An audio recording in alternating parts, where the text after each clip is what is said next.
Chapter 635. Behind the Scenes. Chapter 635. Behind the scenes, Yi Mo dared declare war without looking for allies first just because Luo Yu's store was smashed and a few people died. Although Xu Yuhua was the one in charge of Luo Yu now, since Yi Mo had spoken, she wouldn't disagree. Shen Qianqian was also dazed. When Yi Mo put down the phone, she asked, "Yi Mo, were you talking to the city lord of Luo Yu, Xu Yuhua? And you wish to declare war on Indonesia? Who are you?" Yi Mo put down the phone and smiled. "Many people have asked me this, but you can find that out when you get to Luo Yu. All I will say is that even though Sister Yuhua thinks that I'm not suited for politics, the truth is that it's not that I don't know how to deal with politics, but that I can't be bothered to. Now, if you still want to go, I will give you a number to call." "Yes, of course I want to go," Shen Qianqian replied without hesitation.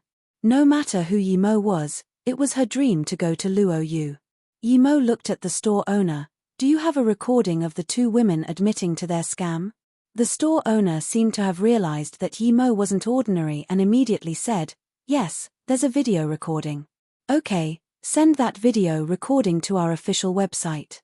You might be able to get promoted thanks to it." Yi Mo smiled. The store owner immediately realized that it was a good opportunity. If he was the one to provide evidence of the scam, his higher-ups would promote him for sure. He respectfully sent Yi Mo and Shen Qianqian away before dealing with the recording.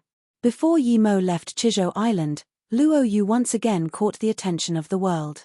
Luo Yu Pharmaceuticals had been accused of selling fakes in many different stores.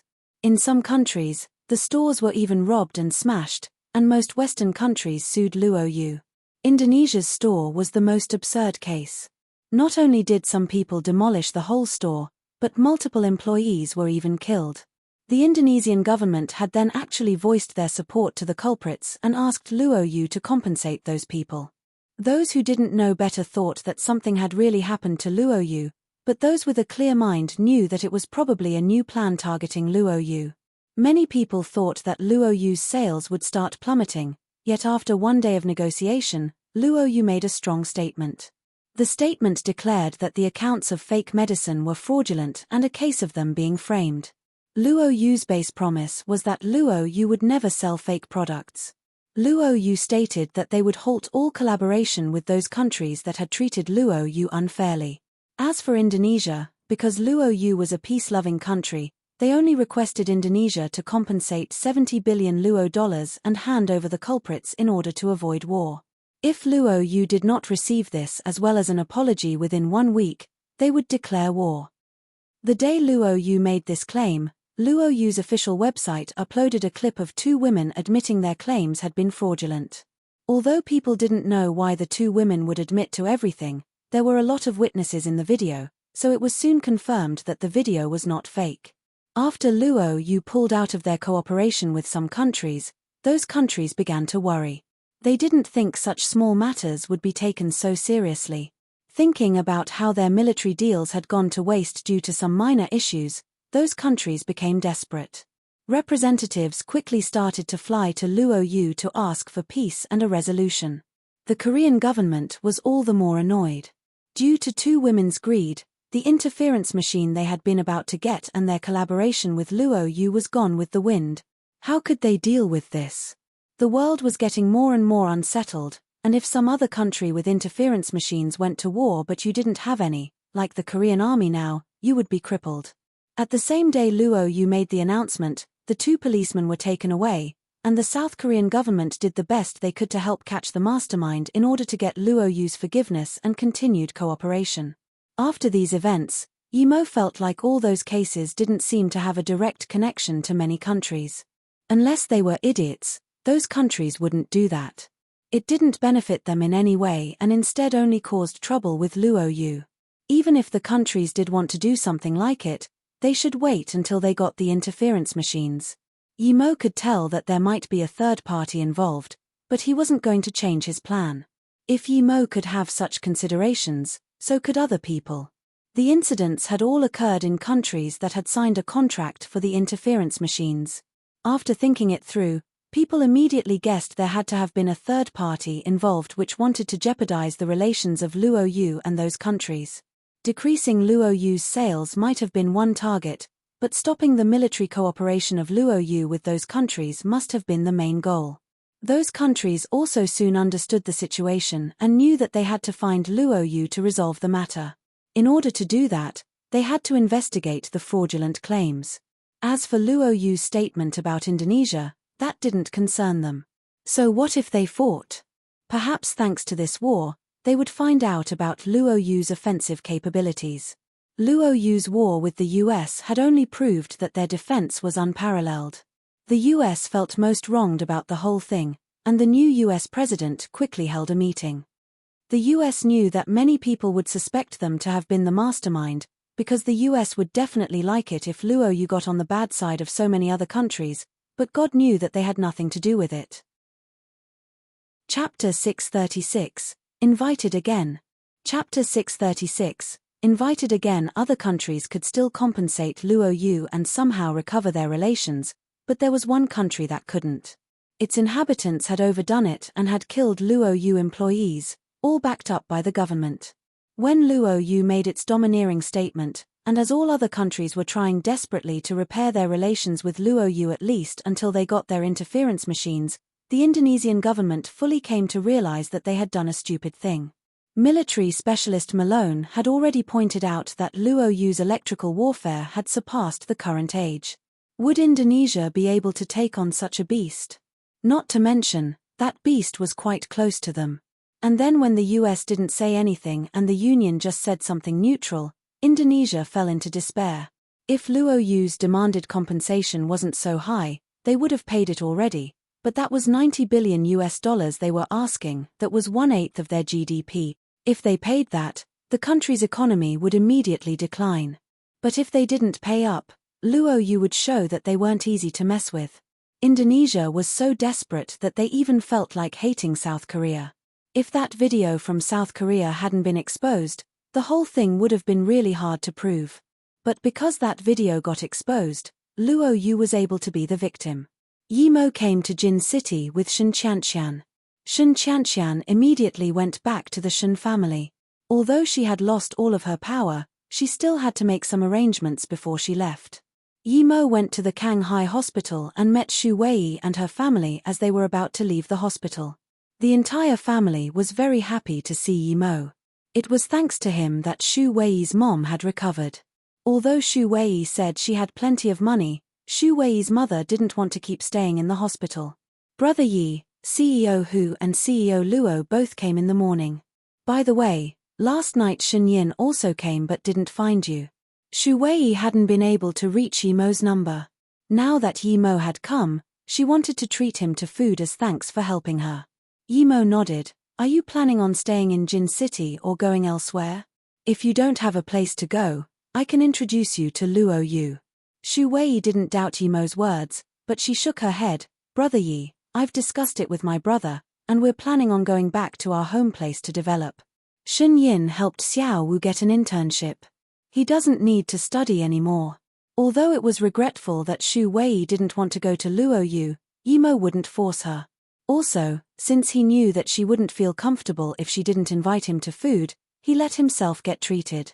The restaurant was high class, but Xu Wei was somehow being quiet. Xu Bingwu seemed to know what his sister was thinking and just kept eating without saying anything either. Only Mother Xu kept looking between Yimo and Xu Wei, but she didn't say anything either. Yimo felt like the meal was quite awkward. Although he wanted to say something, he didn't know how to open the conversation either. After the meal, they left the restaurant. Xu Wei seemed to want to say something to Yimo, but she hesitated many times and eventually didn't say it. She just said goodbye to Yimo. Seeing the three leave, Yimo knew that that goodbye meant that they might never see each other again. Xu Wei was a good girl, so he wished her family good fortune. His phone rumbled, and Yimo picked up the call. It was Han Zixin. You finally turned on your phone. It's so much pressure trying to call your phone every single time. Han Zixin heard Yimo's voice and felt relieved, but he quickly added, don't hang up on me this time. He knew that Han Zixin wanted him to help with the Space Flower blueprint, but that already belonged to Yimo. Also, even if he got Han Zixin the blueprint, they wouldn't be able to make it. And even if they did, they wouldn't have the energy source needed for it, because it needed the extreme energy stone. Yimo, just come to Beijing once, I have something you want here. Besides, you're the instructor of flying snow, it's been so long already, yet you still haven't come to visit.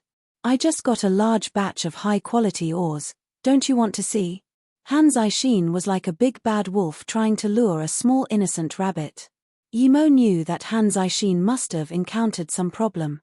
Usually, he wouldn't use such means to get him to come over there. But Yimo was really enticed by those ores. However, Yimo hadn't even had the time to find the snow fox because he had been so busy, much less some ores. If it wasn't for the 5-element rock being truly precious, Yimo wouldn't have gone out of his way to go looking for it either. If it wasn't for that, perhaps he would have been in the Duanheng Ranges already, searching for that old nun and the 7-star formation. He also wanted to go into the small world to find resources. Although he really wanted the ores, he still decided to go meet with Luo Ying at Ninghai first. He was afraid Luo Ying wouldn't like Ninghai. Luo Ying liked quiet places, while Ninghai was like a busy market. Okay, in that case, I'll be there in one day. Hearing this, Han Zixin immediately hung up the phone. He was afraid Yimo would change his mind. He knew Yimo's character, if he'd agreed, he would do it. Luo Ying didn't have a phone, so in order to contact her, Yimo needed to contact Beiwei, but her phone was turned off. Hence Yimo immediately called Su Jingwen, and luckily, she picked up. Yimo, you finally remembered to call me. Su Jingwen sounded quite sour. Yimo patted the back of his head awkwardly. He had this strange feeling towards Su Jingwen that he couldn't really describe. He really wanted to ask about Luo Ying and Beiwei, but it wasn't good to do so right after the call connected. Are you calling because of Luo Ying? Su Jingwen was the first to speak after some silence. After Su Jingwen spoke, though, Yimo heard Tang Beiwei's voice too. Why was her phone turned off when she was at home? Chapter 637. What about a third one? Chapter 637. What about a third one? Yeah, how is Luo Ying? Is she there? Yimo could only ask. Su Jingwen suddenly laughed. Don't worry, she's more than fine. But be honest with me, have you told Luo Ying about Qingxue? Yimo, I really admire how you were able to find both Luo Ying and Qingxue at the same time. Both of them are very hard to find women. Yimo coughed. If it wasn't that he hadn't properly heard how Luo Ying was yet, he would pretend he didn't hear anything and hang up the phone. Now that Su Jingwen asked, he chose to say, you're very pretty too, don't just talk about them all the time. Su Jingwen fell into silence after hearing that, and after a while, she suddenly asked, Yimo, do you mean that I'm the same as them? Yimo's EQ wasn't that low, and he could immediately tell what Su Jingwen meant. Yimo didn't know how to explain himself, but Su Jingwen suddenly spoke again. Luo Ying was worried about you, so she went to find you in Jin City. Beiwei's phone is on her right now. She should be coming out of Jin City Airport in about half an hour. Really? Okay, then I'll go pick her up now. Yimo felt lucky he had called, or he would have missed Luo Ying. Yimo felt that he was neglecting Su Jingwen, so he quickly asked, Jingwen, how are you guys in doing Ninghai anyway? I'll be going back to Ninghai soon, and when I do you want to come with me to Luo Yu? I'm not anyone to you, why would I go to Luo Yu? Su Jingwen's tone was a bit salty. Yimo really wanted to hang up and see Luo Ying, but he didn't want Su Jingwen to feel bad. Suddenly, Su Jingwen laughed, go see your wife already. With her being that pretty, there must be a lot of wolves staring at her. But Yimo, you're married to 2 people at the same time. Hearing this, Yimo breathed a sigh of relief and smiled, it's lucky that I'm in Luo Yu. We haven't announced marital laws yet. It should be fine to marry 2 wives. I'll make the marital law before our wedding, hey. Then what about 3? Su Jingwen suddenly asked. Yimo was dazed. What did that mean? But the call was quickly hung up. Yimo shook his head and cast his thoughts aside. He had good feelings towards Su Jingwen, but that didn't mean he had to marry her. He already had Luo Ying and Qingxue, and he was very content. If Ning Qingxue hadn't appeared, he would have only married Luo Ying. Even Ning Qingxue, He accepted her only after she risked her life for him and when he didn't know if Luo Ying was even on the planet. If he had, the results might have been different. When Luo Ying was prepared to board the plane, a figure suddenly dashed past her. Although his face flashed by her really quickly, she was sure it had been Yi Mo. That figure passed through the security checks rapidly and went into the tunnel that led to a flight to Beijing. Yi Mo. Luo Ying called out. That figure seemed to hesitate for a moment and looked around but still left quickly. Luo Ying called out again, but the person ahead didn't seem to be able to hear her anymore. She chased over immediately but was stopped by 2 airport staff members. "I'm sorry, I saw someone familiar, and I want to go say hi." Luo Ying felt like that face had looked like Yi Mo's, but there was something strange about it. She didn't feel that sense of intimacy, but since she saw it, she had to go confirm whether that person was Yi Mo. "Sorry, the passage you're taking is the other one. This one is to Beijing, so we can't let you pass." Luo Ying said desperately, "I just have to ask something, it will take at most 2 minutes." The staff members still shook their heads and didn't let Luo Ying pass.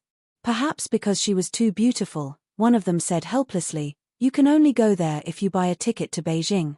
The next flight to Beijing will fly off in 20 minutes.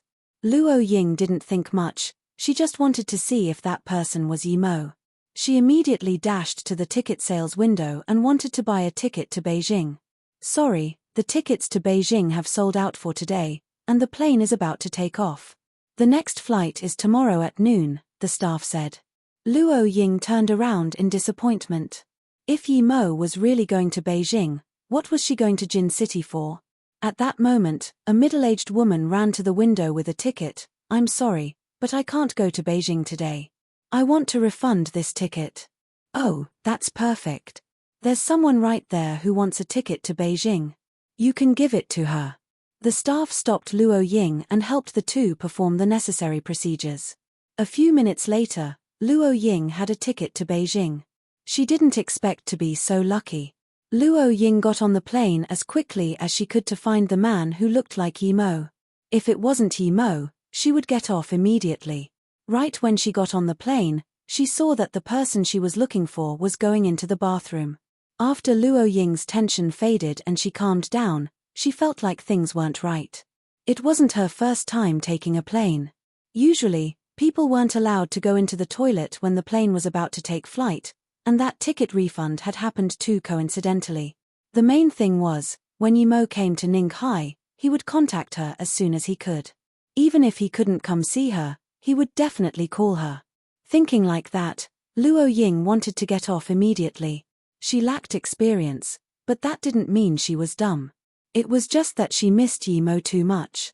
"Hello, please fasten your seat belt and sit down. The plane is about to take off." A flight attendant came up to Luo Ying and asked politely. Luo Ying wanted to say something, but when she felt the plane rumble, she knew it was useless to say anything now. The plane was taking off. Luo Ying was sure that these coincidences were a trap. That person definitely wasn't Yi Mo. The intimacy she felt from Yi Mo wasn't something the imitation of a face could give. Why were these people doing this? Other than her beauty being a bit special, only Yi Mo could be the reason for her being trapped. It was most likely that, because otherwise, they wouldn't send someone who looked like Yi Mo to catch her attention. Luo Ying actually calmed down when she realized that. She knew that those people probably wanted to capture her to threaten Yi Mo or get something from him. She wouldn't let them get what they wanted. Luo Ying was a bit dazed, though. If those people had targeted her, wouldn't that mean Beiwei might be targeted too? She was fine because she still had that powerful gun Yi Mo gave her, but what about Beiwei? Thinking about this, she wanted to call Beiwei, but there was no more signal. Ninghai, in that small house. Su Jingwen was looking down and fiddling with some flowers, but Tang Beiwei could tell that she was feeling bad. Tang Beiwei didn't know how to comfort her. "Hey, Beiwei, you said your brother hasn't been with Luo Ying for as long as I have been with him, right? Am I too dumb or too ugly?"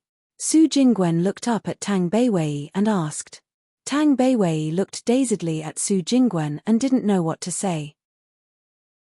Chapter 638, Like and Love.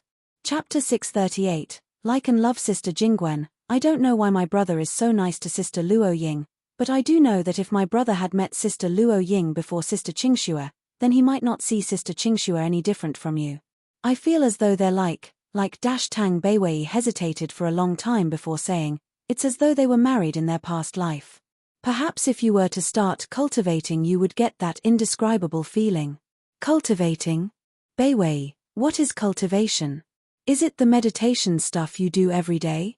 Su Jingwen suddenly asked. Tang Beiwei knew she shouldn't be telling her, but in her heart Sister Jingwen had the same position as Sister Qingxue. She nodded, yes, my brother taught me cultivation. He explained it very mystically and told me not to tell anyone but Sister Jingwen. I don't see you as an outsider, so I told you. Su Jingwen looked down and didn't ask anything else. Yimo had taught Tang Beiwei and Ning Qingxue, and Luo Ying definitely as well, but he hadn't taught her.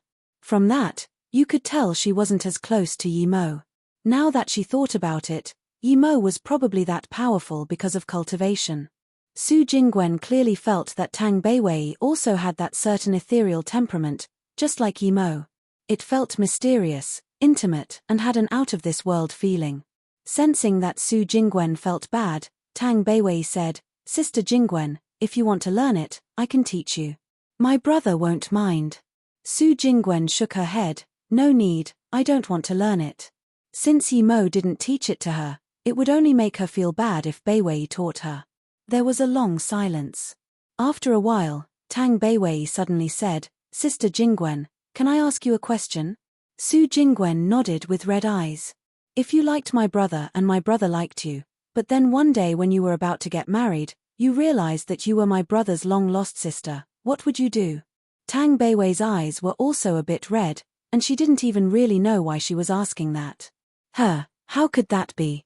Both my parents are still alive, how could they be your brothers? Su Jingwen thought that Tang Beiwei's question was a little crazy. Tang Beiwei shook her head and said, nothing in this world is impossible. When I met my brother, I didn't know he was my brother. Beiwei, you? Su Jingwen looked at Tang Beiwei in shock. Tang Beiwei shook her head, it's not like that, my brother will always be my brother. I'm just asking what if, nothing else. Su Jingwen understood what Tang Beiwei meant and shook her head, if that really is the case, then you can't get married. Tang Beiwei sighed and didn't say anything. She remembered what Luo Ying told her last night, I know his poison is supposed to be incurable, but I love him. I have the feeling that we've known each other for a very long time. I believe we were like husband and wife already, albeit a very long time ago. So, I just want to be able to be married to him when we leave this world. As for whether I am blood related to him in this world or not, does it matter? If he lives, I'll stay with him, and if he dies, I'll accompany him too. It was just as Luo Ying said. In this world, there was such a thing as the subtle existence of fate. Sister Jingwen liked her brother as well, or maybe what she felt was more admiration. Her brother was too outstanding compared to the other people around her, after all. However, her like was different from the like of Sister Luo Ying. Sister Luo Ying's like for her brother was the indescribably fated love. It was something that exceeded liking, and perhaps only that could be called love. If her brother was still wasted like before and if he was still ordinary, perhaps Sister Jingwen would still help him out, but she wouldn't like him. Sister Qingxue would maybe sympathize with brother, but she wouldn't like him either, much less love him. But Sister Luo Ying was different. As long as Sister Luo Ying had that belief that her brother was the one, then no matter what her brother was like, she would still love him without regret. Seeing Tang Beiwei sigh without saying anything, Su Jingwen seemed to have understood something. She suddenly looked up and smiled, Beiwei, I feel a lot more relieved after talking to you. By the way, I'll be leaving Ninghai, so wish me well. Tang Beiwei was dazed for a moment but immediately asked, Sister Jingwen, didn't you say yesterday that you would join us to Qingdao Beach in a few days? Also, what about your company? Su Jingwen nodded, yes, Beiwei, I suddenly feel like I've been very dumb, so I want to take care of my own dreams and wants for a while. My mom can take care of the company. Seeing that Tang Beiwei still wanted to ask her some more questions, Su Jingwen suddenly waved her hand and said, don't ask me what I will be doing. I just want to go out and be content. Perhaps I will join politics. Why are you suddenly doing this? Tang Beiwei knew that Su Jingwen felt bad, but she had gotten used to living with Su Jingwen. A few days ago at my grandpa's birthday, I went to Beijing, and my grandpa said he thinks I have a talent for politics. I don't like that sort of stuff as I dislike the hypocrisy of it, so I just said maybe then. I might still not go, but… Su Jingwen said casually. Tang Beiwei fell silent. She knew that since Su Jingwen had said that, it meant that she wouldn't be coming back. If she stayed in Ninghai, she wouldn't be able to stop herself from coming to the house, and if she did, she would be forced to think about Yi Mo. Perhaps it would be good for her. Tang Beiwei took out a stack of fireball charms and gave them to Su Jingwen. Su Jingwen knew that Yi Mo must have given them to his sister so that she could protect herself, but before Su Jingwen could reject, Tang Beiwei took out another large pile and said, "Sister Jingwen, you need something to protect yourself. I still have a lot here." Su Jingwen nodded and took them. Then, she left. She didn't even really say goodbye. Tang Beiwei looked at Su Jingwen as she left, and suddenly felt very lonely. Even a long while after Su Jingwen left, Tang Beiwei was still sitting dejectedly in the house. She didn't know what to do. After a while, she remembered to go lock up the door. When she just locked the door and came back in, there was a knock on the door. Suddenly, she had a bad feeling. Who would come looking for her? Sister Jingwen and Yun Bing had the keys, they wouldn't knock. And other than them, she didn't know anyone in Ninghai. Chapter 639, His Too Eerie. Chapter 639, His Too Eerie. Yi Mo had arrived at the airport and was squeezing to the front as quickly as he could. As the passengers got off, Yi Mo felt more and more uneasy. He didn't see Luo Ying, and he trusted that Jingwen wouldn't lie to him. Yi Mo no longer had the mood to wait, so he went inside in invisibility mode. When he scanned the area with his spirit sense, he didn't find Luo Ying. Luo Ying had never taken the plane. He didn't call back to Su Jingwen, because if Luo Ying went back she would notify him right away. Thinking like that, he immediately went to the largest office around. In there, a fat guy was rabidly kissing a woman in professional clothes. Yi Mo's sudden appearance scared him almost into impotence. Without thinking, he pushed the woman away. When he saw it was just some big bearded dude, his face went cold, and he said, "Who are you? Who let you come here?" Yi Mo pointed his bulletless gun at the man's head and said, "Search as fast as you can why someone called Luo Ying didn't get on the plane from Ninghai to Jing City. Don't shoot, I'll look immediately." The fat man saw the gun and immediately pissed himself. "Hurry up." Yi Mo saw the man's shaky hands and yelled impatiently, "Yes, yes." Although he was very nervous, he worked very fast. The woman also didn't dare move from the couch at the sight of a gun. The person called Luo Ying didn't get on the plane. She didn't refund the ticket in Ninghai either. The fat man truly was rather efficient. Yi Mo said coldly, "Call Ninghai to check if she went on another plane." "Yes, I will." The fat man wasn't that shaky anymore. A few minutes later, he wiped his forehead and said, "Luo Ying bought a last-minute ticket to Beijing. She should be almost in BG dash." Before the fat man finished, he saw that the big bearded man had disappeared. He rubbed his eyes. Was he hallucinating just then? But soon, he just breathed a sigh of relief and made up his mind to lock the door next time. If this happened a few more times, he truly might remain impotent for life. Beijing, Qinghong Airport, a plane from Ninghai had just landed. When Luo Ying walked out, her beauty caught everyone's eyes. All eyes stared at this magnificent lady. But Luo Ying was just pretending to look around. She didn't know if they had noticed that she had realized that their Yi Mo was fake, so she had to pretend and keep looking for him. At the same time, she started to call Yi Mo. She didn't know what they would do to her, but for some reason they hadn't attacked yet. Luo Ying hadn't even unlocked her phone yet when a handsome man walked up to Luo Ying and took out a name card. "You're the most elegant girl I've ever seen, and I hope my sudden approach won't disturb you, but I'm Zhuo Mingxi from Lanya Corporation. I have studied in France and now I'm the manager of the research department in Lanya Corporation. What's your name? Oh, please wait a second." Luo Ying didn't take the card and casually took out her phone instead. Usually, she would ignore someone like him, but she didn't know if the man was with that group of people or not. She needed to call Yi Mo, okay? Seeing that Luo Ying didn't reject him and just told him to wait, he felt very happy and waited on the side like a gentleman. He could swear he had never seen a girl as excellent as her in his life. There were a lot of girls chasing after him, and although many of them were pretty, they were like a speck of mortal dust compared to this girl. If he could get this girl's love in exchange, he would even be willing to give up his managerial position or being the successor of the Zhou family. This girl was too pretty, she was a goddess. Luo Ying felt very strange. She was sure that those people were after her. How come they still hadn't done anything this long after she got off the plane? She had even hidden the pistol in her sleeves already. Luo Ying knew that her power was too low and that even if only someone like Dai Heng came, she wouldn't be able to deal with it. But then she suddenly noticed a big bearded man. What made her focus on him wasn't the beard but the eyes. Ever since the events in that village, she would never forget those eyes again. His eyes and that feeling of intimacy he gave off made her want to run to him instantaneously. Yi Mo and Luo Ying had the sudden feeling of wanting to cry. She had only separated with Yi Mo for a short while, but it felt like an eternity. The moment he saw Luo Ying, Yi Mo felt someone was watching him. Although he could check it out, he didn't, because that wasn't what mattered in that moment. As long as he saw Luo Ying, it was fine. No matter what was up, he had to embrace her first.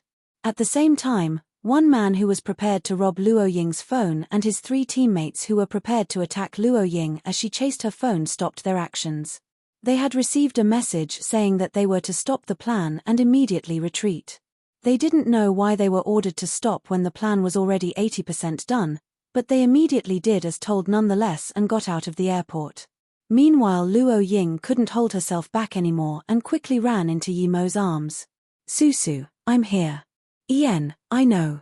Zhuo Mingxi looked on dumbly at the big beard hugging that goddess. He felt like his brain was lacking oxygen. Such a goddess was hugging this ugly bearded guy. This was planting a flower in cow dung. Everyone nearby also looked at this scene in a daze. They felt like their heart was going to shatter. After a long while, Zhuo Mingxi came to the conclusion that the goddess must have been tricked. As long as he confronted the big beard, she would know who to choose. Thinking like that, he took out his name card and walked up to Luo Ying and Yi Mo, saying, "I'm Zhuo Mingxi, Lanya Corporation's head of research." Yi Mo didn't want to talk to him, but hearing the corporation's name he took the card and said, "Oh, I've heard of this company." Then, he pulled Luo Ying's hand. "Let's go, tell me everything later." Zhuo Mingxi was left standing there in a daze. Not too long after that, in a certain mansion in Beijing, a few people were sitting down together. The one who looked like Yi Mo on the plane had pulled off his mask and was making a call. "The plan has been aborted." "Yes, I did see the man. I'm sure now that that was Yi Mo, his with Luo Ying." "Yes, I am certain." They hugged each other as soon as they saw each other. The man's tone was very serious, but he was also shaky. Those who knew him knew that his hands wouldn't shake even when he killed multiple people, yet now, his hands were actually shaking. "No, I am sure that 1 hour before that he was still in Jin City, yet he appeared in Beijing's Jinghong Airport. This should be impossible, yet it happened. Everything was going very well according to the original plan, and I can say that if he hadn't appeared, we would have succeeded and I wouldn't have had to order the stop. He is just too eerie." The man's hands were still shaking. Suddenly, the man's tone went high too. "No, he didn't take the plane here, I am certain of that. Yes, I suspect that he has some small flying device, but I haven't seen it. Okay, what should we do next?" Chapter 640, Seeing Han Zixin. Chapter 640, Seeing Han Zixin. Although Tang Beiwei didn't really know why she felt uneasy, but ever since she started cultivating, she had gotten this sense of what might happen in the near future. She carefully sent her spirit sense out and saw a food delivery man. She sighed of relief. Was she being too careful? Just when she was about to open the door, she noticed that the man had a gun. She realized that she was being too careless. Tang Beiwei took out a fireball charm. If the person charged inside, she would throw it. Although she was at stage 2 now, she didn't know any moves except fireballs and wind control. But just then Tang Beiwei saw that the man picked up a call, turned around and left. He disappeared quickly. After the man left, Tang Beiwei bought a phone and called Yimo. In a coffee shop, Yimo heard Luo Ying's story and realized that these people were either from the Black Sun Empire or Northern Sand. Let me call Beiwei. As soon as Yimo grabbed the phone, Beiwei called. Knowing that she was fine, Yimo felt relieved. Beiwei, although I don't know why they suddenly backed out, you still need to be careful. How about I come back and take you to Beijing as well? Tang Beiwei knew that Luo Ying had found her brother and felt relieved. She didn't want to be the third wheel in Beijing, so she reassured him, "Brother, I'm fine. I have spirit sense now and I can use wind control and fireballs. I still have plenty of fireball charms, so no one can do anything to me, don't worry." Yimo thought for a bit and agreed. Although she was only stage 2, she was a Dao cultivator. It would be hard for a black-level early-stage martial artist to keep up with her. Although she couldn't beat them, she could run away. Then, Yimo got up and said to Luo Ying, "Let's go visit an old man and earn some money. Then, we'll go to Ninghai and take Beiwei to Luo Yu." Luo Ying agreed. Although Yimo didn't mention again the people who had tricked Luo Ying into the plane to Beijing, he had made up his mind that he would annihilate them before he went to the small world. Now that he had finished his business and he was with Luo Ying, he didn't need to keep the mask on. He washed everything off in the toilet. Yimo knew that those people had probably guessed who he was, but so what? When Yimo and Luo Ying went to Han Zixin's place, it was already afternoon. Yimo mainly came for the oars, but he also wanted to see Li Hu and Zhongju. They were quite close. Although he had helped them, they also helped him before too. When he faced the Song family or when he needed them to protect Yi Ling and Yi Zifeng, they had helped a lot. Knowing that Yimo was coming, Han Zixin came out to greet him the moment he stepped in. When he saw Luo Ying, he couldn't help to approve of Yimo's taste. Both Ning Qingxue and Luo Ying were much prettier than Han Yang. "Elder Han, call Li Hu and Zhongju over to eat as well."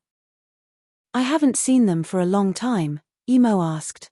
Han Zixin sighed, "I called you over this time because of them." Yimo frowned, "What's this?" Han Zixin hesitated before saying, "Last time we talked I already told you about the space flower blueprints issue. Even if we can't get it, we can't let other countries have it. So, when news of it got out, some countries sent their masters to retrieve it and so did we." Yimo was speechless. Even Li Hu and Zhongju went. Han Zixin nodded, "Not only them. The country has also sent 8 other people. 10 elites went, but it's been a few months and there's still no news from them. I'm very worried." "So, you called me so many times to get me to help you see what's going on?" Yimo wasn't feeling comfortable. Li Hu and Zhongju were his friends, and he had told Han Zixin many times that it was useless, even if they got the blueprint. However, he had still sent people to die. If Li Hu and the others were fighting against Northern Sand, how could they win? Ever since they had developed the lightspeed gun, not even he could ensure a clear victory. Han Zixin looked guilty but still nodded, "Yes, I realized that no one but you can help. I know Luo Yu is yours and you're busier than me, but I really have no other way. I can't afford to lose the 10 Flying Snow's elite members nor the blueprint. I won't blame you, even if you don't want to help, but I need to do everything I can despite knowing that they might not be alive." Then, Han Zixin paused and said, "Don't worry about Luo Yu, I never told anyone about it." Hearing this, Yimo felt a bit more comfortable. Yimo's expression relaxed and asked, "Doesn't Beijing have a heaven squad? Why don't you ask them?" Han Zixin smiled bitterly. "Ever since you fought with Tan Jiao, he went into solitary training. After the Hidden Sects tournament, Tan Jiao and Luan Qingfeng disappeared together. Tan Jiao's disciple Xu Shi also disappeared, and even Song Yangzhu is gone. After that, we rarely see anyone from the Hidden Sects. They almost never come out and they haven't asked us again to give them oars. I don't know if this is good or bad. The president knows that I came to you for help and he agreed that only you can help us." Yimo hadn't expected that Tan Jiao and Luan Qingfeng would disappear. When he heard of Song Yangzhu, he immediately remembered what happened in the tent at my Nei Snow Mountains, how she was so wild and clutched him so tightly, as though she was trying to squeeze herself into him. He got lost in his thoughts, wondering if that woman was okay. Yimo, Luo Ying called him. She could feel something wasn't right with Yimo and grabbed his hand. Yimo held her hand tightly too and cast those thoughts aside. No matter what, he already had Luo Ying and Qingxue. After a while, Yimo patted Luo Ying's hand and said to Han Zixin, Elder Han, Zhongju and Li, who are my friends, I will go have a look. And I'll say this one last time, even if you found it, the space flower blueprint is useless to you. If you don't believe me, there's nothing I can do about it. I know, but if things were to happen again, I would have still gone for it. Some things you can't just let go because you don't want to, and this time, it's not just about the space flower, Han Zixin sighed. Let's not talk about this now. What intel did you get and what exactly is going on? Yimo asked. Han Zixin nodded and said, Do you know the Ice Helm Island? Yimo shook his head. Han Zixin continued, It's in the Atlantic Ocean, it's not very big, about few 1,000 square kilometers. This island is surrounded by glacier. If it wasn't for something that happened a few months ago, no one would have known that there were people there. A bunch of crazy people. Chapter 641, Ghost Island. Chapter 641, Ghost Island. Yimo conjectured that it might be a northern sand base. Han Zixin continued, A few months ago, a fast jet ski appeared near the Beaufort Sea with a man nearing death on it. The jet ski went past a cruiser, and the man was saved. The first thing he asked for when he could move again was a computer. With it, he sent out a massive amount of images and intel, all about research data of some labs under the Ice Helm Island. A group of scientists was researching all sorts of crazy weapons there. The intel that MAM sent out was only a small part of it, yet it had huge worth. Shockingly enough, one of the images was of a flying saucer in the making. That wasn't a flying saucer though, it was the space flower. Yimo understood that someone else must have escaped from Northern Sand, and that person must have wanted to relay this information to the world in order to stop Northern Sand. Han Zixin said solemnly, I think you already know, but that was a Northern Sand base, and that man was someone who ran away from Northern Sand. Although I don't know how he got out, but Northern Sand is indeed building weapons that can threaten the whole world in that base. Now, before the man could finish sending the images, the cruiser was rammed and sank into the ocean. Rammed? Not attacked by a weapon? Yimo asked in wonder. Han Zixin shook his head. Indeed, it's as though it rammed into a reef and the cruiser just sunk. A small part of the people on board survived, but the man who escaped also sank with the cruiser, and the data in his hands was lost. But because of all that data being sent out, many countries sent men wanting to get their hands on the space flower or on the other weapons, right? Yimo sneered. Han Zixin smiled bitterly. After that happened, Russia, the US, and Canada sent out ships immediately. The Ice Helm Island base did blow up most of its facilities and managed to transfer some important things, but they were too short on time. Russia's and the US's ships started to attack the island pretty soon. Meanwhile, the island seemed to be meant only for doing research and had no military power. Hence, it didn't take long to kill off all resistance. But then Russia and the US didn't find anything, except for the remnants of the space flower. Since they didn't find anything, why were people still sent over? Yimo asked in wonder. Han Zixin sighed, because Northern Sand didn't have enough time to evacuate completely, and no one believed that Northern Sand would have destroyed all that valuable research unless it was really their last moment. They believed the person keeping the data must have hidden somewhere. More and more countries wanted to join the party, and they eventually came to the common ground that each country would form a special squad to send onto the island. The deal was that as long as there were no radiation or human race endangering weapons, then each country got whatever their squad found. Did none of the special forces make it out alive? Yimo asked strangely. Han Zixin nodded. Indeed, not a single country's squad came back. More people were sent in later, but those also disappeared. With more and more people disappearing, many countries have started to quit. If it wasn't that so many people might somehow still be alive on the island, perhaps the island would have been blown to nothing already. Yimo immediately felt that something was wrong.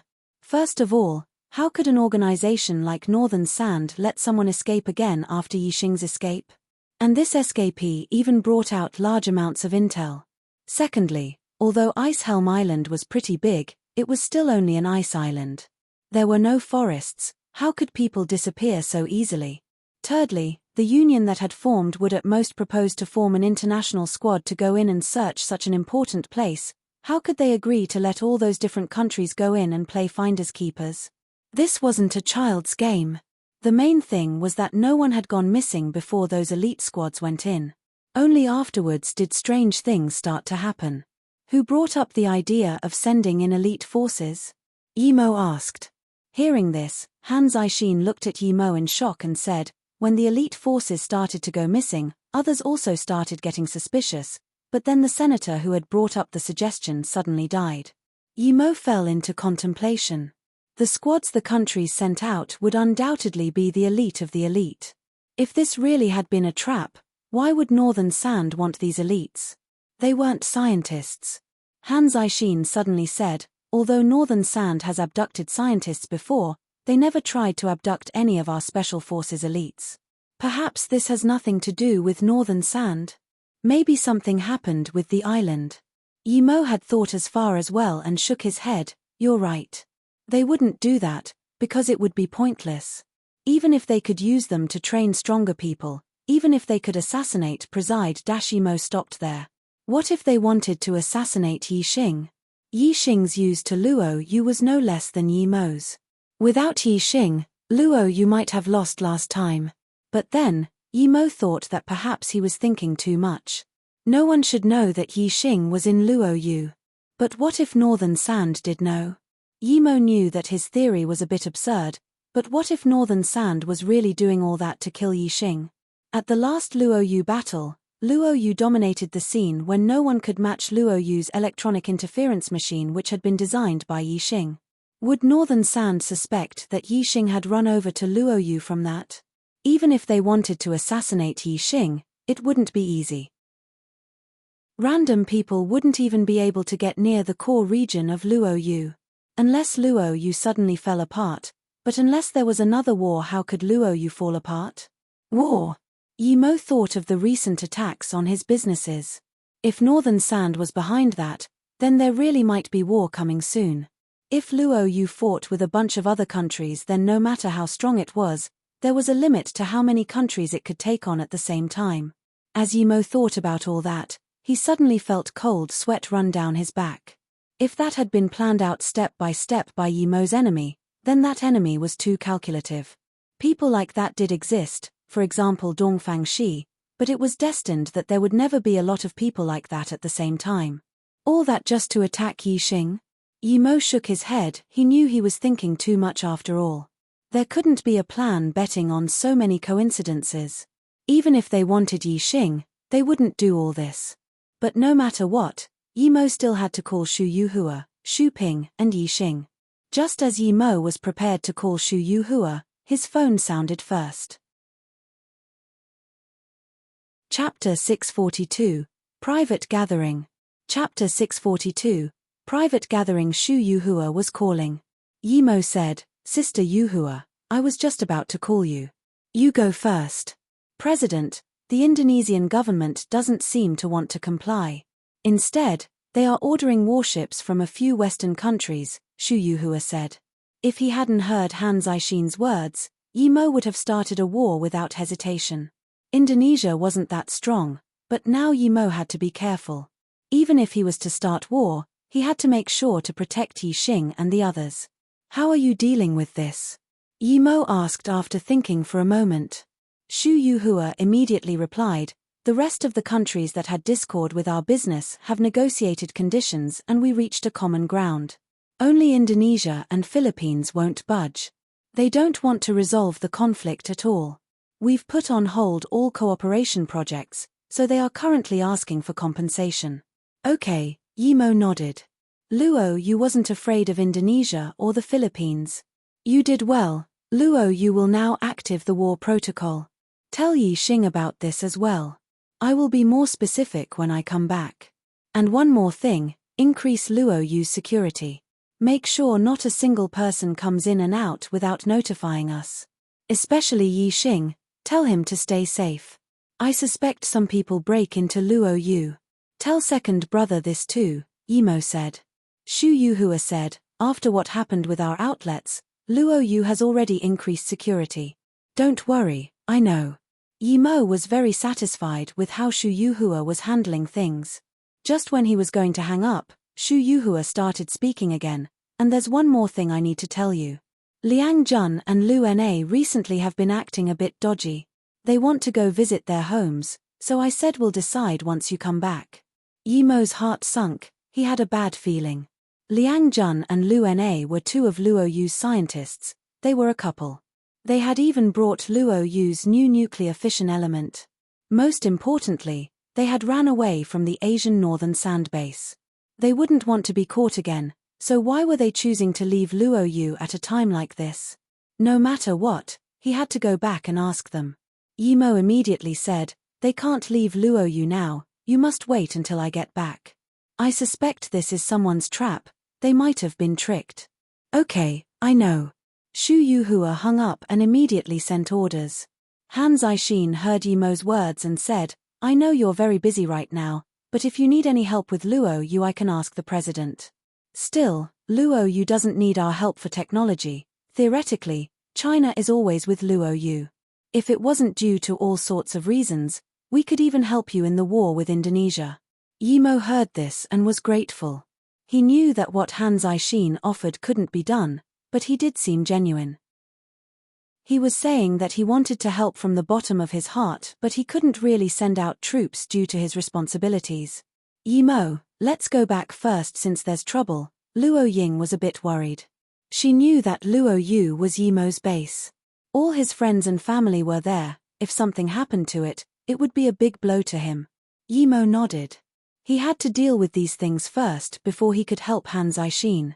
Han Zixin knew what Yimo was thinking and said, you can go back and take care of the matters with Luo Yu first. The Ice Helm Island issue started some months ago, it doesn't matter if we put it aside for a few more days. At this moment, Yimo's phone sounded again. It was Shu Yuhua again, but her tone was very desperate. She told Yimo that Liang Jun and Lu Na had left Luo Yu that morning.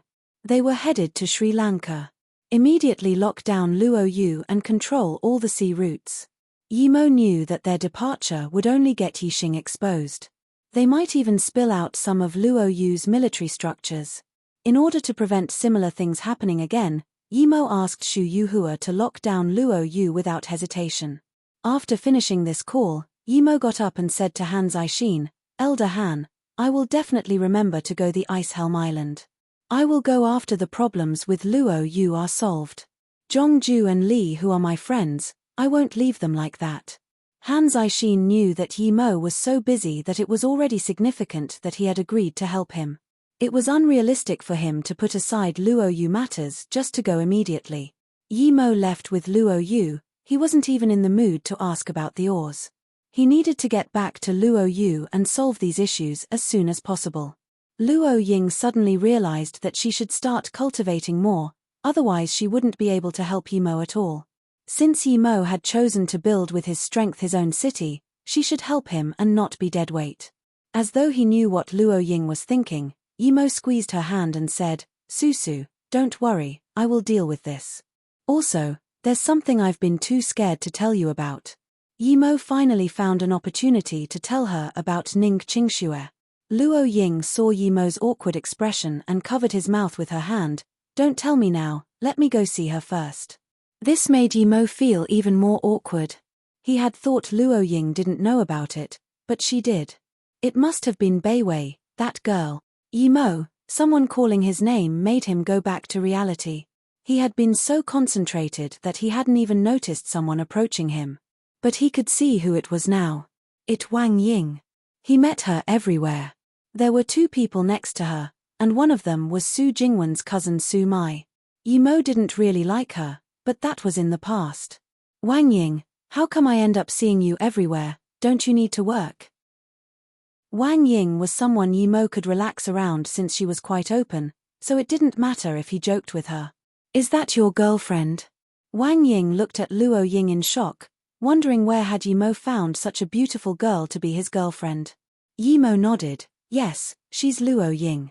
Luo Ying, this is my college classmate Wang Ying. She has helped me many times. Hello, Luo Ying. Wang Ying was a little nervous speaking to such a goddess. Hello, Luo Ying said. By the way, this is Su Mai and her friend. Do you still remember her? Wang Ying said while pointing at Su Mai and the other person. Yimo smiled, of course, long time no see. Hello, Yimo, your girlfriend is so pretty. Su Mai felt very strange, she had looked down on Yimo before, yet he had such a pretty girlfriend. That girl, Luo Ying, was probably prettier than Ning Qingxue, he was really lucky. Wang Ying saw that the atmosphere was a little awkward, so she quickly said, by the way, the handsome and bulky Wang Shu brother is back today. He's going to be developing his career in Beijing, so he's inviting everyone to eat. You can join later on too, it's at the Kai Yuan restaurant, right in front of us. Many elite members of Beijing are coming. Yimo, if you're going to develop your career here, you must come tonight. Yimo smiled, I won't go, I still have some things to take care of with Luo Ying. Have fun. He had heard of Wang Shu before, Yimo had a good impression of him. That's a pity. If Sister Luo Yu came tonight, she would be the #1 goddess, Wang Ying said. Luo Ying suddenly said to Yimo, Yimo, I just saw a person go into that restaurant. He was the person who pretended to be you on the plane. Although he took the mask off, I'm sure it's him. If that was the case, then no matter how busy he was, he had that time to spare. He immediately said to Wang Ying, okay, but we don't have an invitation, could you get us in? Chapter 643, Piss Off. Chapter 643, Piss Off. Wang Ying was happy that Yimo and the others would be joining. When they went inside, there were already quite some people there. As soon as they sat down, waiters started to serve wine and juices. Wang Ying sat next to Luo Ying intentionally. She tried asking her about a lot of things, but Luo Ying wasn't good at talking, so she ended up listening on the side. When Wang Ying spoke about Yimo's hardships in Ninghai, Luo Ying would listen carefully and ask something occasionally. When she heard that Yimo had been kicked out of the Yi family and for a while hadn't had money for food, her eyes turned red. Yimo looked helplessly at his big-mouthed friend, but he could only let her do as she pleased. At the same time, he kept his spirit sense on the man who had tricked Luo Ying to come Beijing. He didn't want to touch him for now, he would wait for the rest of his crew to come. Su Mai looked at how Luo Ying acted around Yimo and suddenly felt uncomfortable. What did Yimo have? He was just an abandoned son that just knew how to act cocky. How had he gotten the love of someone as pretty as Luo Ying? Luo Ying was so pretty that she couldn't even get jealous. Yimo, long time no see. How did you get rich? Ever since Yimo had rejected her initiation, she had been very unhappy. Yimo noticed her condescending attitude, but he just smiled. I'm doing a bit of everything now, I'm not really rich. Su Mai sneered. He must have tricked Luo Ying into dating him, she was obviously just an innocent girl. She would expose him in front of her. For a girl like Luo Ying, anywhere she went, she would be the center of attention. A few men had already come over to talk to her, but one was specially audacious. He was a tall young man. He carried a glass of red wine and came on to her like a gentleman. He bowed and said, Hello, beautiful lady, I'm Wang Qianjun. Could I have the honor of knowing your name? Luo Ying frowned and thought that he was being rude. Couldn't he see she was talking to someone else? Wang Ying glanced at Wang Qianjun and suddenly felt that she shouldn't have called Yimo and Luo Ying there. There were a lot of people with whom Yimo couldn't mess. Su Mai suddenly started to get interested. She had heard about Wang Qianjun, he was Wang Shu's cousin, and also a member of the Beijing Wang family. He had quite some status. He was very lustful and wouldn't pass by a beautiful lady like Luo Ying just like that. Su Mai really wanted to know what Yimo was going to sow. The best outcome for her would be if Wang Qianjue took Luo Ying from Yimo in front of his face. That would please her the most. Luo Ying just didn't reply. Wang Qianjun was about to speak again when Yimo said, Wang Qianjun, I know you. 2 years ago you encountered robbers on your way to Flowing Snake. You left your girlfriend with the robbers and ran away yourself. It's you, right? Wang Qianjun heard this and his face immediately changed. Who could know about this other than Xiao Lei? Did she tell anyone? After hearing this, not only Wang Ying but Su Mai and other people looked at him in shock. When Yimo said this, Wang Chenjuan's face had changed, but he hadn't denied it, so people knew that it might be true. Some girls immediately started looking down on Wang Chenjun. They hadn't expected him to be such a pig. If that got spread, then no matter how tall, handsome and rich he was, no girl would really want to be with him. They would at most go for his money. T. Who are you? Wang Chenjun reacted. If Xiao Lei had told anyone, he wouldn't let her go, but when he realized that the Xiao family wasn't scared of the Wang family, he was unsatisfied. Yimo sneered, "You ask me who I am? I'm someone who saw it with his own eyes." You're the one who got out of the Audi." Wang Chenjun recognized Yimo when he looked at him again. As soon as he said this, he realized that he was somehow admitting it. Yimo smiled, "That's right, that was me. She was really unlucky to have met you." "Yimo, you're right, it's indeed unlucky to know scum like him," a feminine voice sounded. "Xiao Lei, what do you mean?" Wang Chenjuan's face looked bad. He hadn't expected Xiao Lei to have come too. "Scum, you have no right to ask what I mean. I really don't want to talk to someone like you. I was really blind in the past." Xiao Lei glared at Wang Chenjun and came up to Yimo. "You have guts." Wang Chenjun looked coldly at Yimo and said. Yimo sat down and didn't get up. He put down his glass of wine and said, "Piss off." If he didn't have to check up on the man who didn't come out, Yimo would have kicked him already, but that would cause too much commotion. "You." Wang Chenjun wanted to rage, but before he could, someone already pulled him aside and took his spot. The person who pulled Wang Chenjun away didn't even look at him, and instead said joyfully to Yimo, "Haha, young Master Mo, I didn't think I would see you at my welcome evening. I'm so lucky." It was Wang Shu. Yimo had met him at Su Jingwen's birthday party. Yimo got up and shook hands with him. "I just happened to see Wang Ying and decided to come over." "Long time no see." "Yes, long time no see." "Oh, journalist Xiao is here too. Hello." Wang Shu looked at Xiao Lei. In this moment Xiao Lei saw Luo Ying and asked Yimo, "Yimo, this is?" "Oh, this is Luo Ying, my wife." Yimo held Luo Ying's hand and replied. "Yimo, you're married?" Wang Ying and Xiao Lei asked at the same time. Wang Ying had thought Luo Ying was Yimo's girlfriend. Xiao Lei was even more shocked. She had always thought that it would be Ning Qingxue who would marry Yimo, but it was this girl. Xiao Lei really wanted to ask what Ning Qingxue was going to do. Although she wanted to ask really badly, she knew now wasn't the right time. "Congratulations." "I didn't think young Master Mo was married," Wang Shu said in admiration. "Wang Shu, today's the day you start working in Beijing. You're the next family leader that Grandpa chose. You don't need to waste your time with irrelevant people," Wang Chenjun said. Wang Shu seemed to have just noticed Wang Chenjuan's presence. He just said coldly, "Piss off." Wang Chenjuan's expression changed. He didn't expect his cousin to be that rude. He was a direct cousin of the family lineage. How dare he insult him like this in front of a stranger? He looked hatefully at Yimo and left. Su Mai was astonished. She really didn't understand how an abandoned son had managed to become close with Wang Shu. Yimo looked at Wang Chenjun and sneered. He didn't say anything. If Wang Chenjun came looking for trouble, it would be like looking to be crushed. Wang Shu ignored Wang Chenjun and said to Yimo and the others, "Have a seat, I need to greet some more guests." Yimo nodded. Then, he saw another two people go into that room. From their faces he could tell that they already knew he and Luo Ying were there. Since they had come, it meant that they also knew Wang Shu. "Luo Ying, you're really pretty. Did you just marry Yimo?"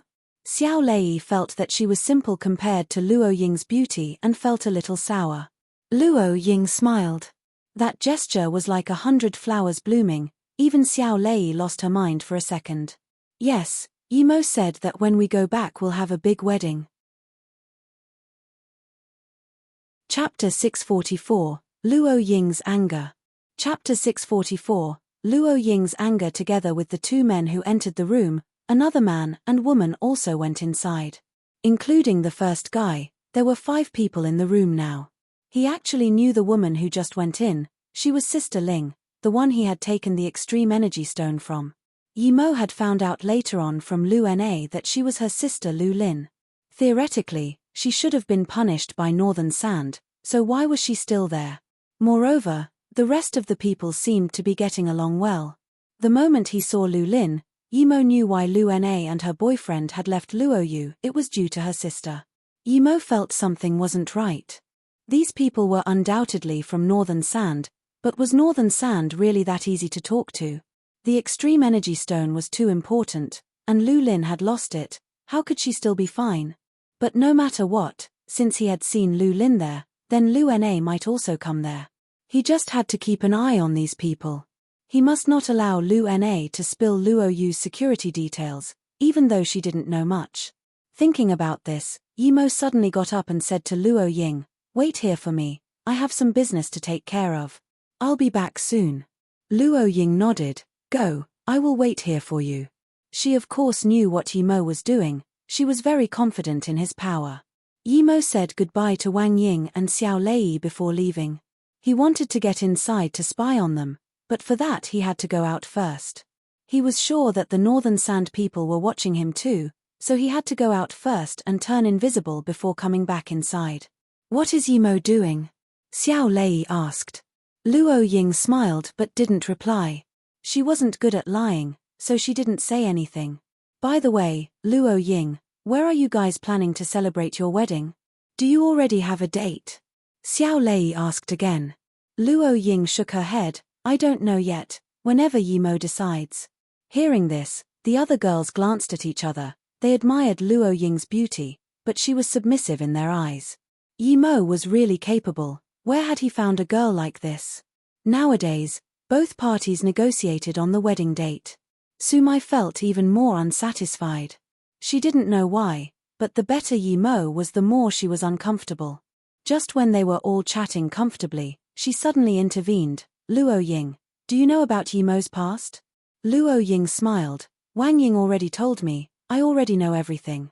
"No, I'm not talking about that. A test at the hospital showed that Yimo was impotent. Sumai wanted Luo Ying to leave him, so she had to do this while Yimo wasn't there." Wang Ying's expression changed drastically. "Sumai, why are you talking about this? Yimo is also our classmate." Xiao Lei had investigated Yimo before, so she also got to hear about this. However, she cared more about a person's character, not about his physical conditions.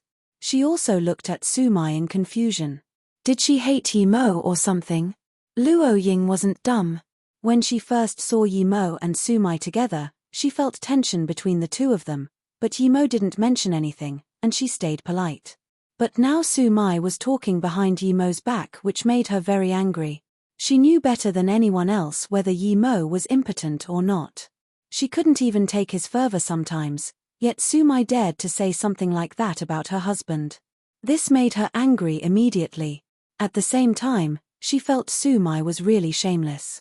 If Yimo hadn't told her to wait there, she would have left already. She looked coldly at Sumai. "You don't need to worry about my husband, that's my business. Also, I don't want to sit next to someone like you, please move aside." Sumai's expression changed. She hadn't thought someone as gentle as Luo Ying had this side. Sumai couldn't stay there anymore. She got up and pulled Wang Ying. "I'm leaving, are you coming?" Then, she left without waiting for a reply. Wang Ying said helplessly to Luo Ying, "I'll go check on her." Although she didn't like the way Sumai was talking, she was her still good friend and she couldn't just let her leave like that. When Wang Ying caught up with Sumai, she said unhappily, "Luo Ying is like a goddess." "Why did you say that? You went overboard." Sumai sneered, "I'm doing this for her benefit. It'd be such a waste if someone like her got tricked by Yimo, but now it seems like she deserves it." "What's wrong with Yimo? I feel he's really nice. I really don't understand why you hate him.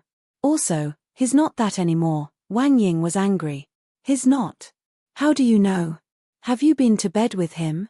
Sumai was getting fired up too.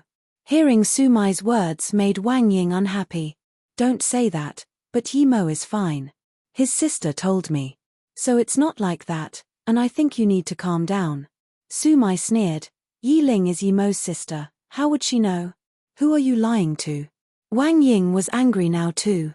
She sneered. Yi Ling's dorm mate, Tian He, told Yi Ling, can that be fake?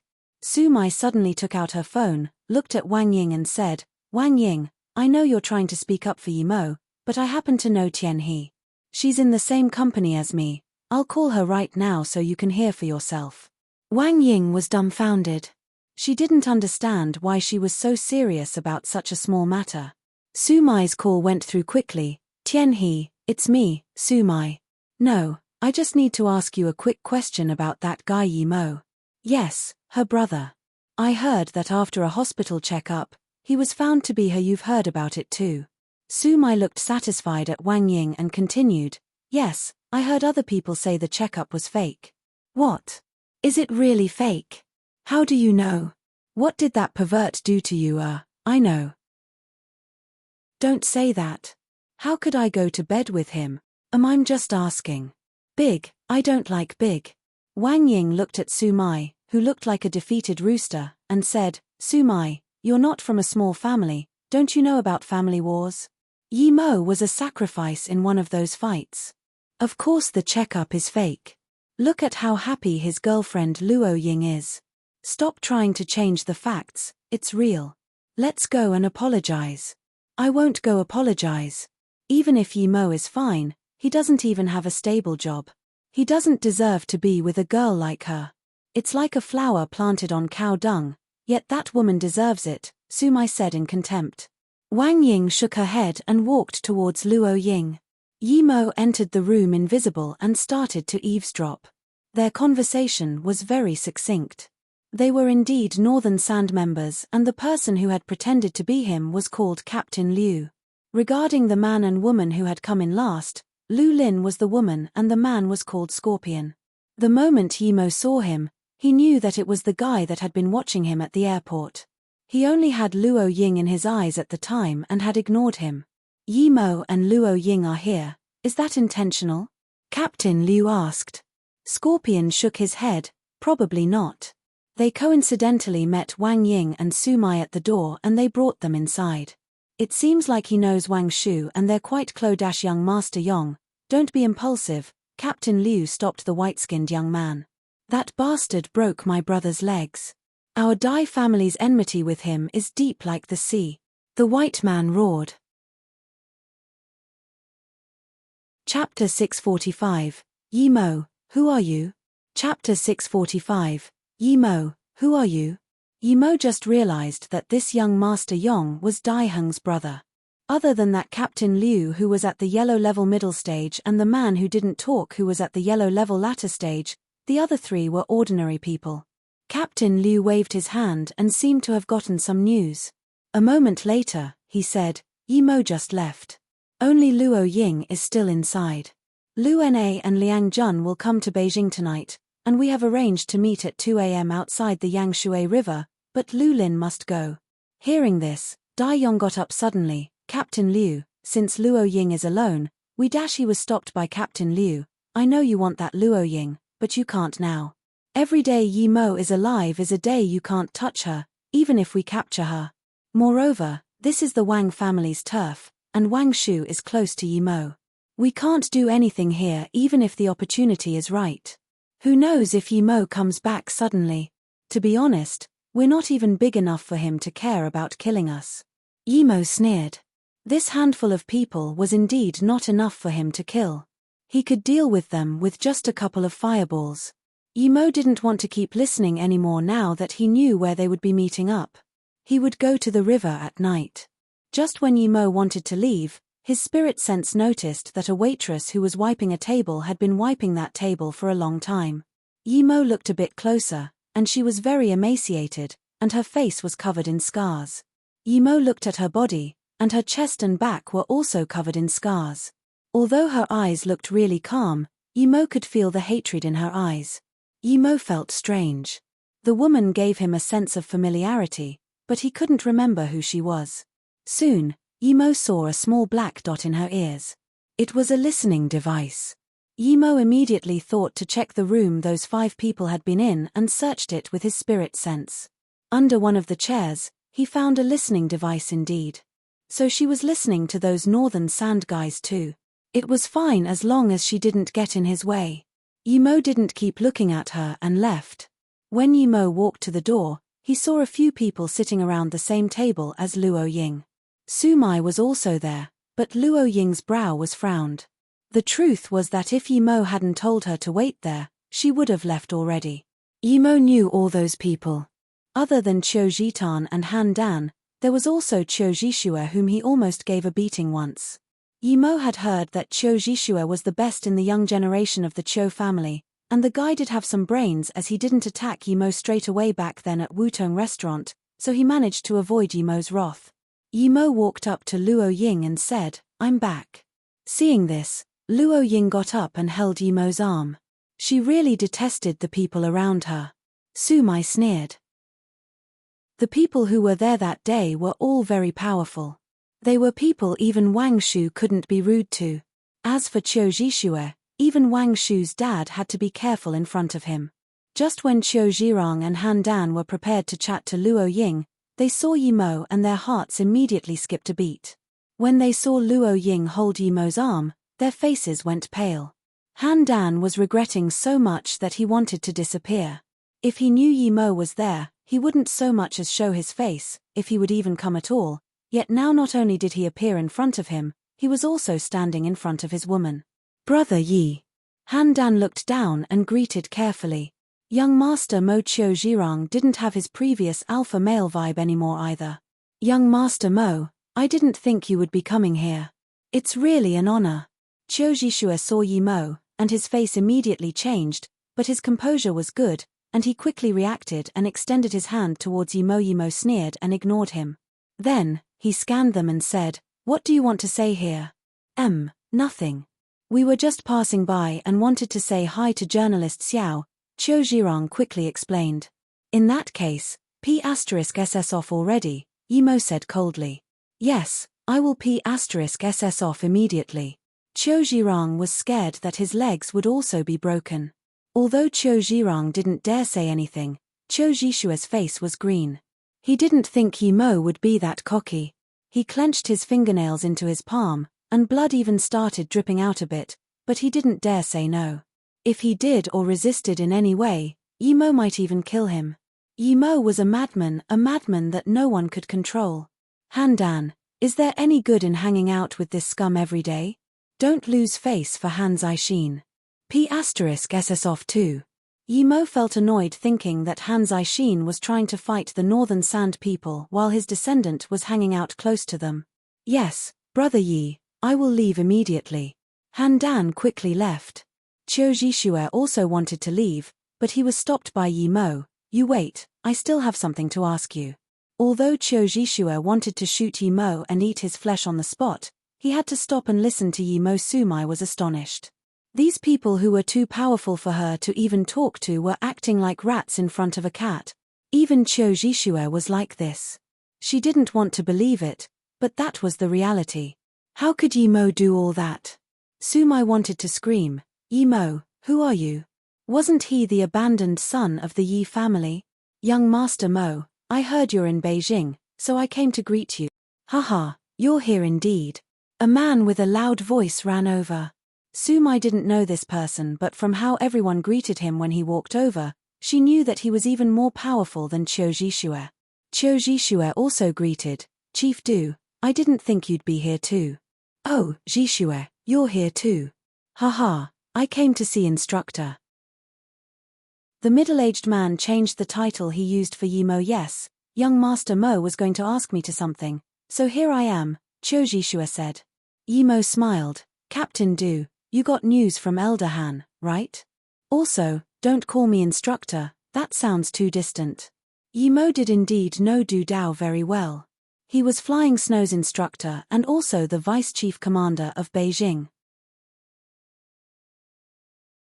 Chapter 646, Yang River Bank. Chapter 646, Yang River Bank. Seeing that Yimo was just talking to Du Dao and hadn't even looked at him, Qiu Jishue decided to keep enduring it and asked, "Young Master Mo, do you need me for anything? If not, I dash." Even Du Dao stopped at this point. Although his status made Qiu Jishue respect him, it really was nothing compared to the Qiu family, so he couldn't just ignore Qiu Jishue.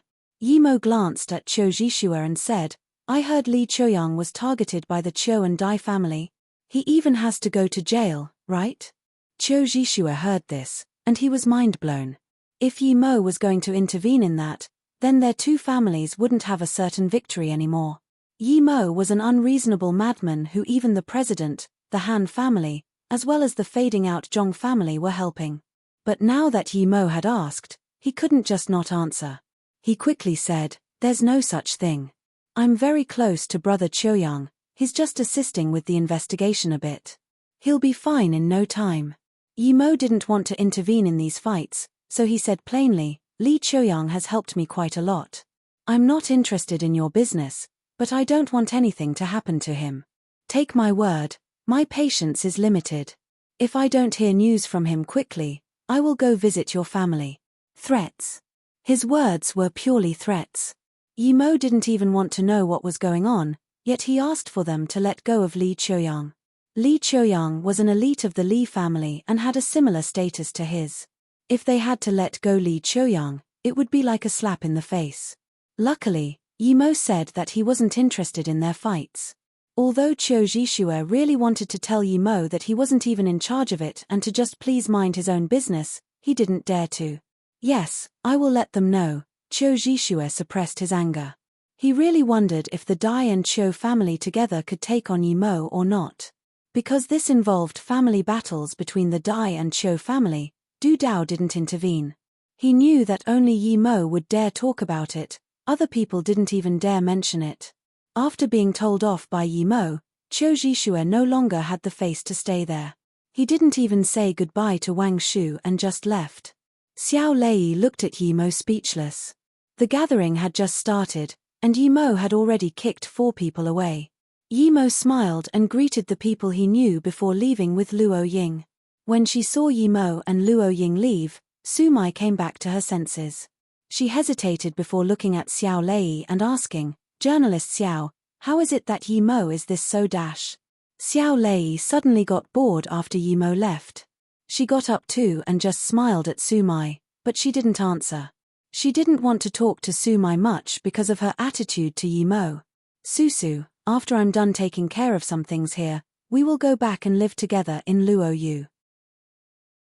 One day, we will just stay in Luo Yu and there will be no need to run around, Yimo said with guilt to Luo Ying. He knew that Luo Ying wished to have a peaceful life, yet he was taking her everywhere and made her worry. Luo Ying smiled and didn't say anything, she just moved closer to Yimo. After a long while, she said, Tell me about her. Is it Qingxue or that girl? Yimo was dazed and subconsciously asked, Who is that girl? Then, is it Qingxue? Luo Ying fell silent. Although she didn't have any blood relations with Qingxue, she was still her aunt. She had only scanned Qingxue when she saw her, and she didn't look at her carefully. She just knew Qingxue was a pretty girl. Sorry, Susu. Yimo really didn't know how to explain this to her. He understood what she meant by that girl. She was probably talking about Kai Wanqing. Seeing Yimo's guilty expression, Luo Ying smiled and grabbed his hand. Don't apologize. I don't mind as long as I can be with you.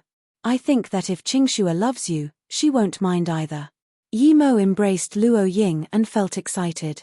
He knew that Luo Ying wouldn't object to it. It was easier for Luo Ying to accept it as she still had memories of Luo Ying continent. Susu, I'll tell you about Qingxue. En. Yimo told Luo Ying the story as they walked slowly by the Yang River bank. After telling Luo Ying everything that had happened, her eyes were red. She had completely accepted Ning Qingxue in her heart. She hadn't expected Ning Qingxue to be such a strong-willed girl and that in order to wait for her, they still hadn't gotten married yet. If it wasn't for her, perhaps Yimo would have died at Shenongjiao. Yimo saw Luo Ying's worry and held her a little tighter. The couple just stopped by the river bank. After a while, an animal howled and startled them. Luo Ying caressed Yimo's hair and asked softly, Should we go back now? Yimo smiled and said, Wait, something will happen tonight. Things might get bloody. How about I take you to the hotel and come pick you up after I'm done? Luo Ying shook her head. No, I will go with you. Okay, we'll do that then. Yi Mo didn't try to persuade her. Regardless of whether she would get her memories back, there were some things people had to face living in this world. Susu, did you have a look at the diary I gave you last time? That book was the most important thing that could help her awaken her memories. Luo Ying said quietly, Not yet, I'm still learning the Luo Yu words you taught me. I want to read it after I learn them. Okay, remember to tell me once you're done, Yi Mo said with a dirty smile. Luo Ying blushed. Although she really wanted to read it, she didn't want the mood to be ruined by her bad comprehension. Realizing this, she was just about to kiss Yi Mo when he said, They're here. Let's watch them from the side. As soon as Luo Ying and Yi Mo moved to the side, 4 people gathered there. Only Dai Yong wasn't there. They all had a gun and that Captain Liu even had 2. What made Yi Mo realize something was off was that Lu Lin was tied up and there was even some cloth stuffed in her mouth. Yi Mo had seen them on good terms before, why were they tying Lu Lin up now? He was sure that Lu Lin wasn't putting on a show. Yi Mo spread out his spirit sense and was soon dazed. He saw that the woman with the scarred face was also coming. She was holding a few throwing knives in her hands while hiding. Chapter 647, Real and Fake. Chapter 647, Real and Fake. Other than the woman hiding in a ditch, there were 2 more people hiding near the banks, and Yi Mo could tell they were from Northern Sand. The other 4 didn't wait for long before a subtle humming engine sounded from somewhere down the river. The sound was barely even noticeable. Hearing it, the 4 immediately spread out as they watched the river carefully. It was a small private yacht. As the yacht neared the bank, Yi Mo soon noticed that it was Lu Na and Liang Jun inside. Lu Na carried a case out, but Liang Jun didn't leave the yacht and stayed on the ship. Lu Na, you're trustworthy indeed, but we didn't lie to you either. Your sister is here, Captain Liu said casually as he saw Lu Na get on shore. Lu Na didn't reply, because even though she saw Lu Lin was tied up with a piece of cloth in her mouth. Sister. Lu Na felt relieved nonetheless. Lu Lin struggled and made some sound, but it was useless. I've brought your sister here, and we didn't do anything to her. Where is the thing? We will trade at the same time. Of course, if you're willing to come back to Northern Sand, we welcome you girls. Captain Liu laughed as he grabbed Lu Lin's chest. Lu Lin immediately looked at Captain Liu in anger and whimpered. Lu Na sneered, You're that Captain Liu, right? Don't touch my sister. I brought the thing, but if you dare play any tricks, I can always make the thing in my hand explode. Very well, we just want the Chong 265 data and the Luo Yu interference machine. You give me those, and I'll let you take your sister away immediately, Captain Liu said casually. Lu Na immediately sneered, Captain Liu, who do you think I am? I just joined Luo Yu and to be honest, if it wasn't for City Lord Shu being really nice to us, we wouldn't even have had a chance to leave the city. How can I get information on the interference machine? You overestimate me. I'm telling you now, I only have info on Chong 265. I have the complete data, because my teacher discovered it. Yi Mo suddenly told Luo Ying to wait and then went towards the yacht. This Captain Liu was evil indeed. While he was negotiating with Lu Na, the 2 people hidden by the river had left, and they seemed to be going for Liang Jun. Captain Liu suddenly ripped the clothes from Lu Lin's mouth. Your sister isn't cooperating, so I have no other way. Don't. Lu Lin dodged Captain Liu's hand and called out to her sister, Nana, who told you to come? I told you I was fine. I didn't tell you to come, Lu Lin shouted worriedly. Sister, all is good as long as you're fine. Even if I have to risk my life, I will take you back. Before Dad left, he said we should rely on each other for survival. I can't leave you behind, Lu Na replied with red eyes. Then Lu Na said to Captain Liu, Let my sister go, and I'll give the thing to you immediately. Captain Liu said to Lu Lin, Persuade your sister. If she doesn't give us the Luo Yu interference machine, then don't blame me for killing her too. Nana, if you brought it, then give it to him, Lu Lin said while signaling Lu Na with her eyes. Lu Na didn't know what Lu Lin meant, and just when she was thinking about it, Lu Lin suddenly broke free from Captain Liu and charged towards Lu Na. Captain Liu and company were caught off guard and forgot to do anything, while Lu Na reacted immediately and ran to Lu Lin. Yi Mo sneered. He was sure that Lu Lin had betrayed Lu Na.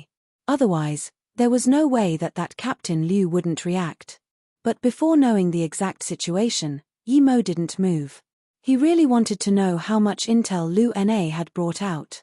If Luo Yu's important intel was that easily taken out, then that would mean they had a huge security risk.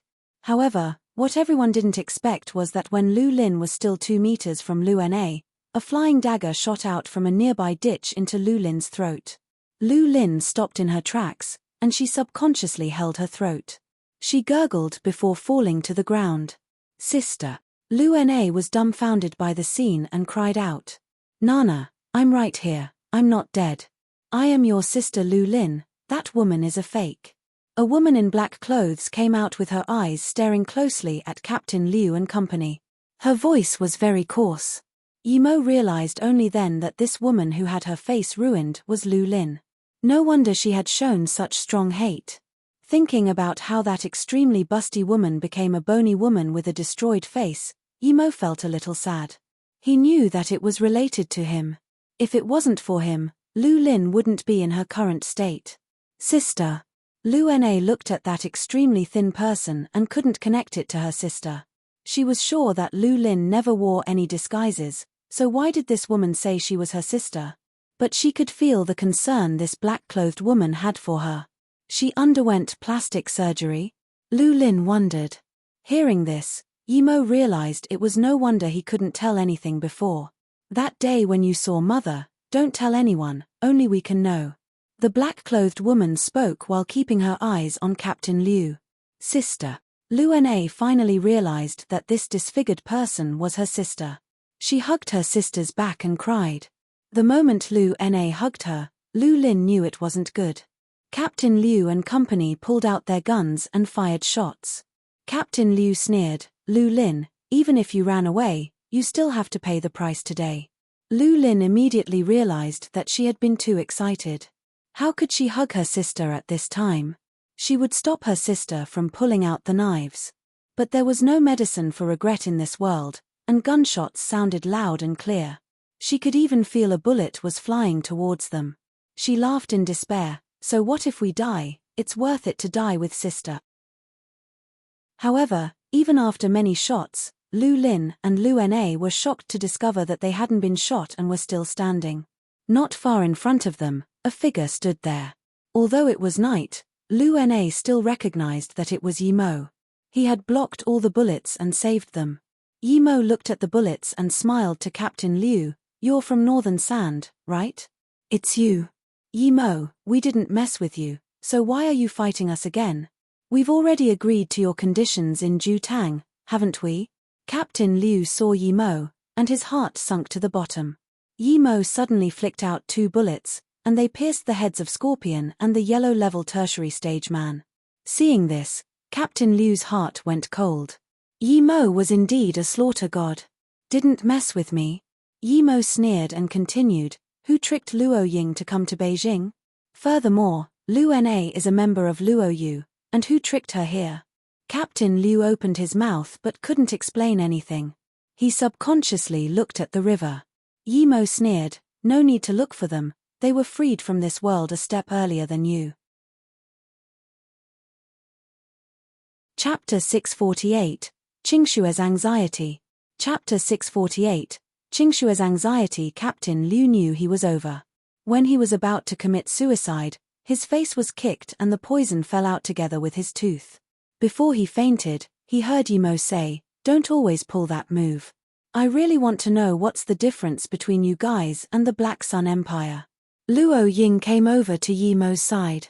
When Lu Na saw Yi Mo, her heart also sunk. She knew her actions meant that she betrayed Luo Yu, but she soon remembered her sister and glanced at her again. When she saw the scars and how her face didn't have a single part of healthy skin, she couldn't help to cry. At this moment, Liang Jun got off the yacht and came to Yi Mo. He knew Yi Mo, but he could only bow and then stand on the side. After a long while, Lu Lin moved Lu Na to the side and bowed to Yi Mo. "Yi Mo, I've heard great things of you. Thanks for saving me and my sister. Lu Na stood behind her sister without saying anything.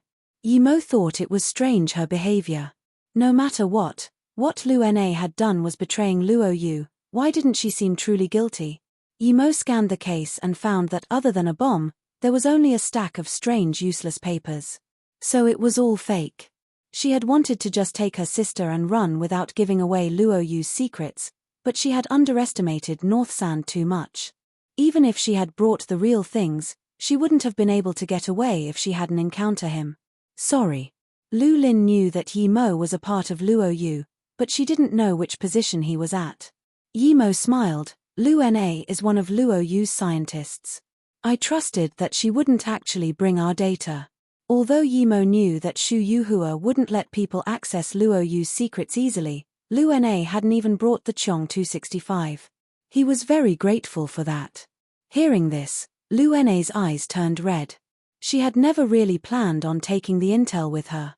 Yi Mo had saved her life and Shu Yuhua treated her like a sister. How could she betray Luo Yu? Furthermore, she knew what spilling Luo Yu secrets meant. It would mean hundreds of thousands of lives. How could she do that? She had thought Yi Mo would get angry, yet he forgave her without asking anything. Lu Na didn't explain either. All was good as long as Yi Mo trusted her. She turned around and hugged Lu Lin. Sister, why are you so skinny? How did these animals torture you? They truly are beasts. Lu Lin smiled bitterly. I'm just very happy that I get to see you. The physical pain doesn't mean much to me. Yi Mo coughed and said, this also concerns me. If it hadn't been for me, perhaps Lu Lin wouldn't have been tortured. Lu Lin heard this and shook her head. We were on different sides at the time, it has nothing to do with you. Yi Mo didn't explain why it was related to him. He just took out a face-preserving pill and said, this is a face-preserving pill. It can heal your face and lets you stay young forever. Take it as compensation. Lu Lin hadn't expected that she could one day have such a powerful pill. She was dumbfounded. She had heard of it, of course, but there were very few of them in the world. It was said that the princess of Northern Sand had gotten one, but Northern Sand had to spend many hundred millions to get it. Brother Yi, thank you, Lu Na thanked him. Then, she hurried her sister to go inside the yacht and take it. Seeing that Yi Mo wasn't going to punish them, Liang Jun finally could rest assured. He liked Luo Yu, but Lu Na had to save her sister, so he could only come with her. After Lu Lin left, Lu Na noticed Luo Ying's presence, which confused her. She knew that Ning Qingxue was Yi Mo's wife. How was he with another woman now? Had he dumped sister Qingxue? However, she kept these thoughts for herself, she couldn't ask about it. Half an hour later, Lu Lin took out a mirror and saw her recovered face. She immediately started crying out of happiness. Who would want to have their face destroyed? She was only a little skinnier, but she had much better temperament than before. Sister, are you okay now? Lu Na charged inside and hugged Lu Lin again. Her sister was the only relative she had in this world. Where do we go now? Lu Lin asked. Sister, come with Liang Jun and me to Luo Yu. It's really pretty and welcoming. Lu Na immediately thought of Luo Yu. They really didn't have anywhere else to go except there.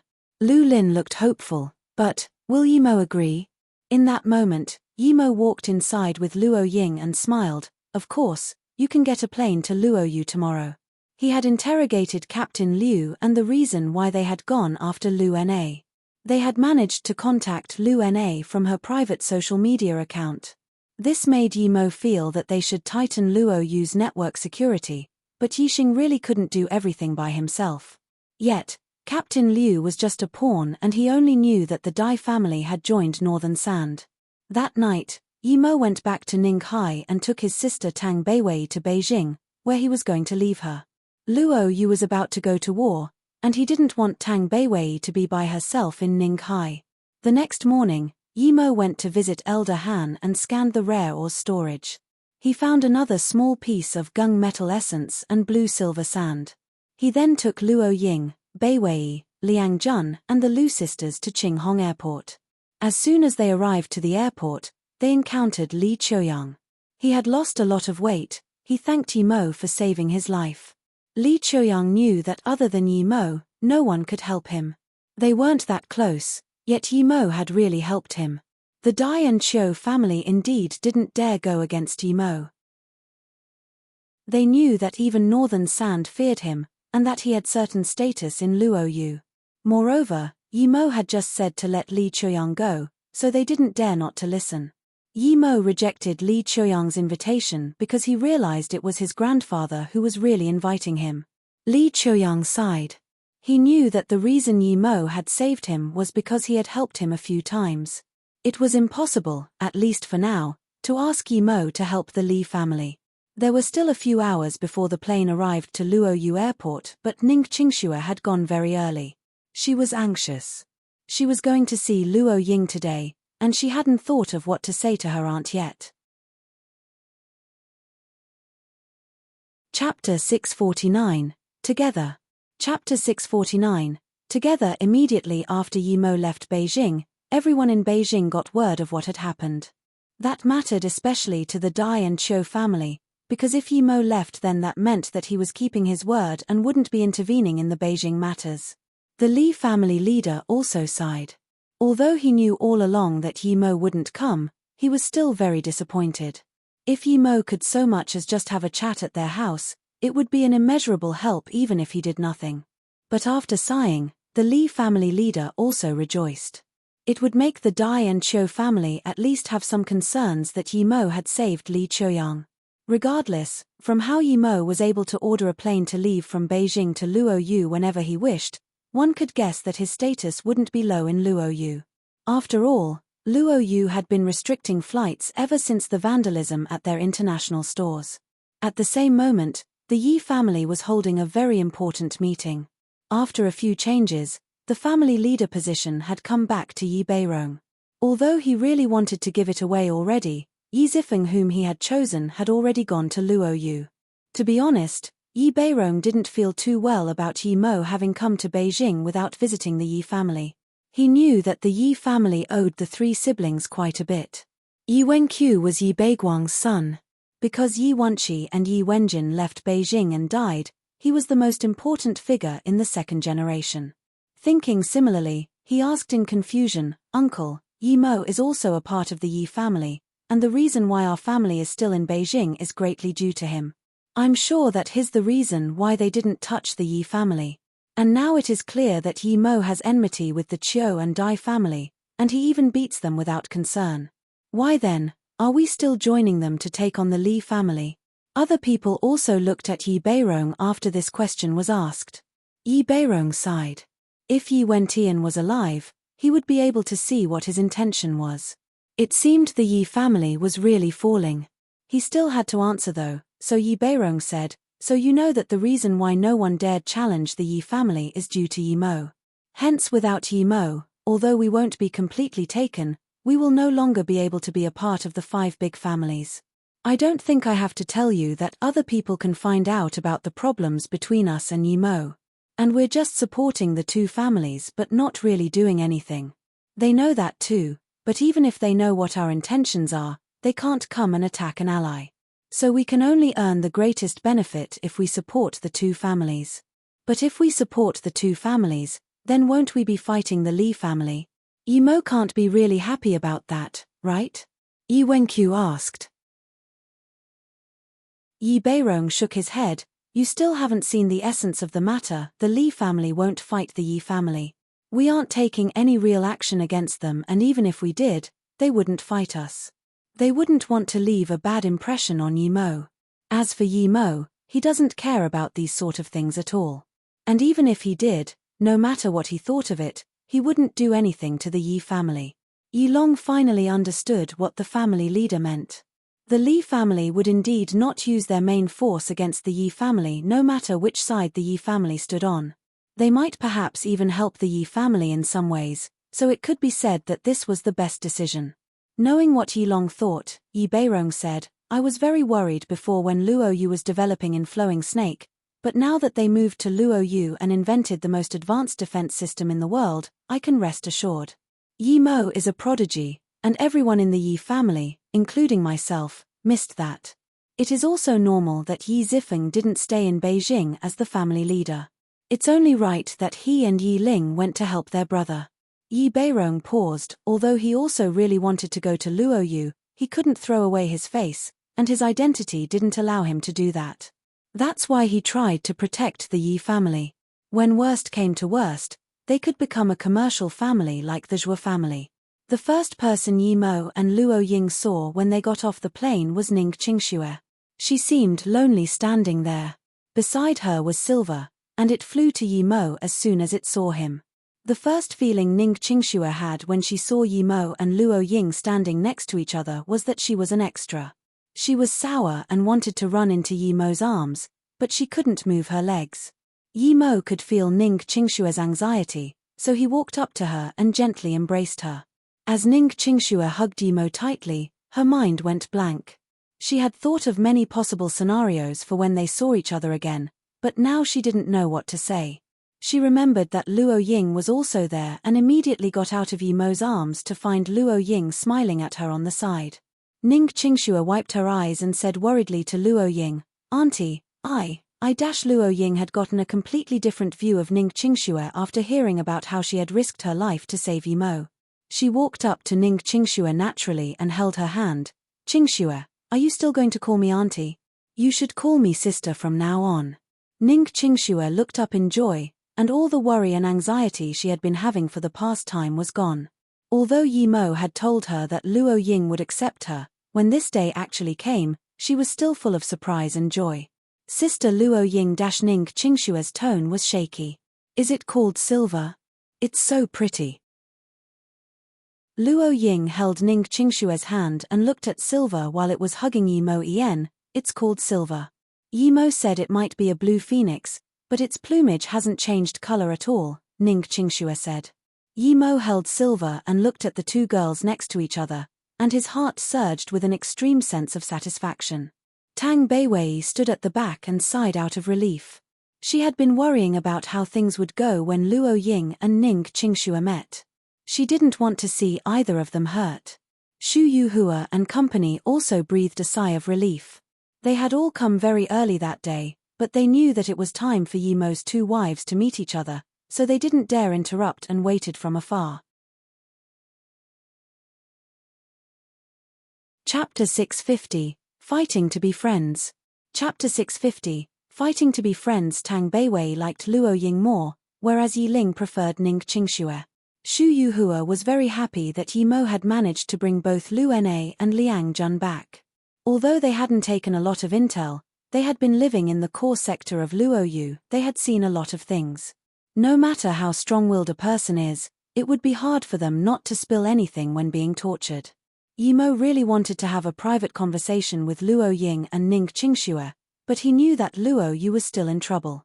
If it was dealt with properly, Luo Yu would keep soaring in the sky, but if not, they would lose everything. Hence, he gathered at the big meeting room with Xu Ping, Xu Yuhua, and the others immediately. Ning Qingxue and Luo Ying didn't participate in this meeting because they still had a lot of things to talk about. Furthermore, Ning Qingxue was only responsible for the financial sector. She didn't have to participate in these military meetings. Although Yi Mo frequently left Luo Yu, he knew everything that had been going on. Yi Xing had planned everything. Yi Mo got very happy each time he came back. The basic outline of the city was already built and the air was very fresh, no rotten ocean smell. If it hadn't been for the impending war, Yi Mo would have taken Luo Ying and Ning Qingxue around. All the high-level members of Luo Yu were there. Yi Mo was very satisfied with Xu Yuhua's efficiency. He felt that Xu Yuhua had been no ordinary person before, and now that he gave her a chance, she performed extremely well. Although there were a lot of people helping her, her abilities were unquestionable. Yi Mo knew that she had an enemy that made her go to Hong Kong from time to time. She rarely had time to leave her position lately. If he had time, he would ask her who the enemy was.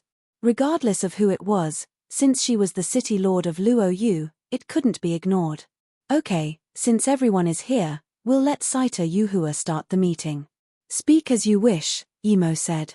Yi Mo knew that whether it was going to war or not, they had to decide today. It wasn't good to drag it on. Yimo said first, according to the message brought back by our negotiation squad, Indonesia has no intentions of apologizing. Philippines are on the same page as them too. They are even mass buying weapons. I think they are threatening us. They are small countries. How dare they threaten us? Just send a fleet to annihilate them, Xu Ping said grumpily. Yimo knew that Xu Ping was an ancient martial artist and he wasn't good at commanding battles, but he had to give him that position. Xu Ping was his second brother, he would never betray him. As soon as Xu Ping said this, Huang Yinian said, I support going to war, but our strategy shouldn't just be to send a fleet there. Xu Yuhua said, when we first claimed our conditions, the Indonesian officials were very worried. They even said that they would agree if we lowered our demands. However, it's only been a day and their attitude has changed drastically. At the same time, Philippines also joined their side. If we don't react to the outlet incident quickly, perhaps more countries will join their side. So I agree, we need to fight, but how we fight is the key issue. Yimo thought about their words.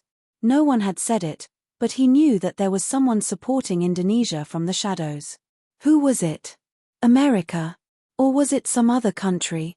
The Union stated that we and Indonesia should control our emotions and leave the problem up to negotiation.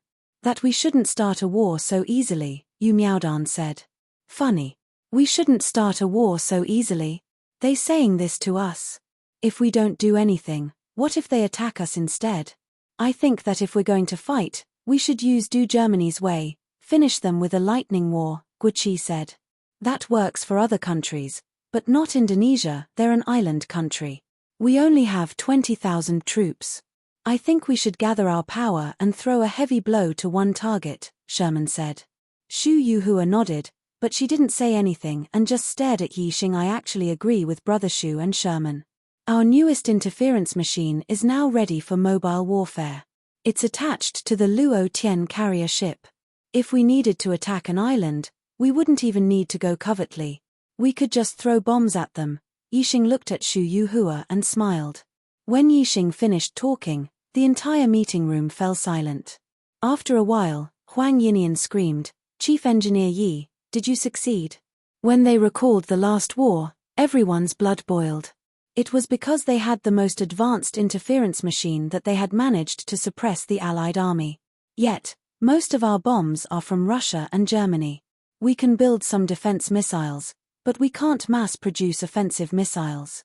We still need some time, and the time we have is very short, Yi Xing said again. Before anyone said anything, Yi Xing sneered, if I had some time, we wouldn't even need to send a fleet there to defeat them. I can make a bomb that they won't be able to defend themselves of. Yimo believed that Yi Xing could do it, but they had to fight that war.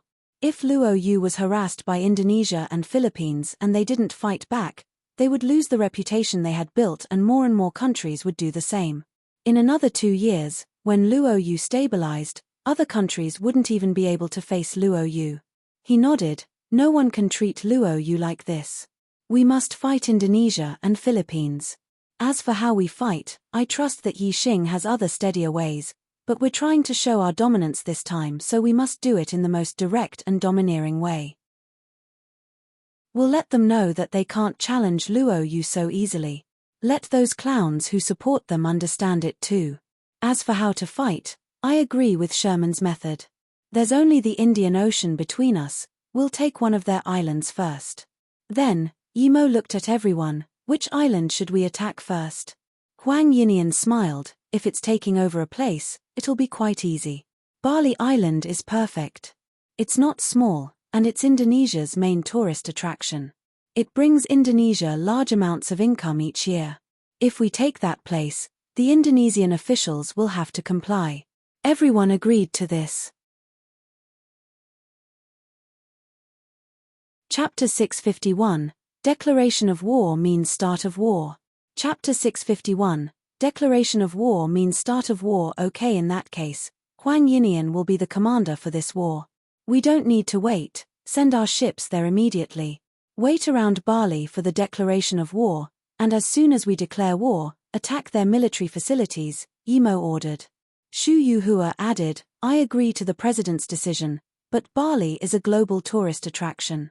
There are people there on holiday from all over the world. When we start attacking the island, we can't casually deploy missiles or that would cause international problems. So I'd like to know what Commander Huang has to say. Huang Yinian smiled. I've long since thought of Bali as a possible point to attack. For one, that would show Luoyu's dominance, and secondly, it would deal a heavy blow to Indonesia. Most importantly, our outlet store there was smashed, and 2 of our workers were killed. Now, Bali has been a victim of terrorism more than once during the past 10 years. Looking at Xu Yuehua's expectant eyes, Huang Yinian continued, so even if we cause an international dispute, we can say that that was Indonesia collaborating with terrorists to attack Luoyu. We can say that since the Indonesian government hasn't reacted properly, it has clear animosity towards Luoyu. Luoyu's rights have been stepped on, and in Luoyu, justice is the most important thing. Any offenders must pay the price. Of course, we will only attack the military and not the civilians. Yimo nodded. Although this reasoning was a bit far-fetched, it was better than nothing. Plus, Luoyu did indeed suffer heavy losses by Indonesia's hands. I believe I might have a good suggestion too, Yu Miaodan said. Although Bali is big, it won't survive long under our force. I suggest that Commander Huang take over the airport and docks first, after which we can send back all the tourists.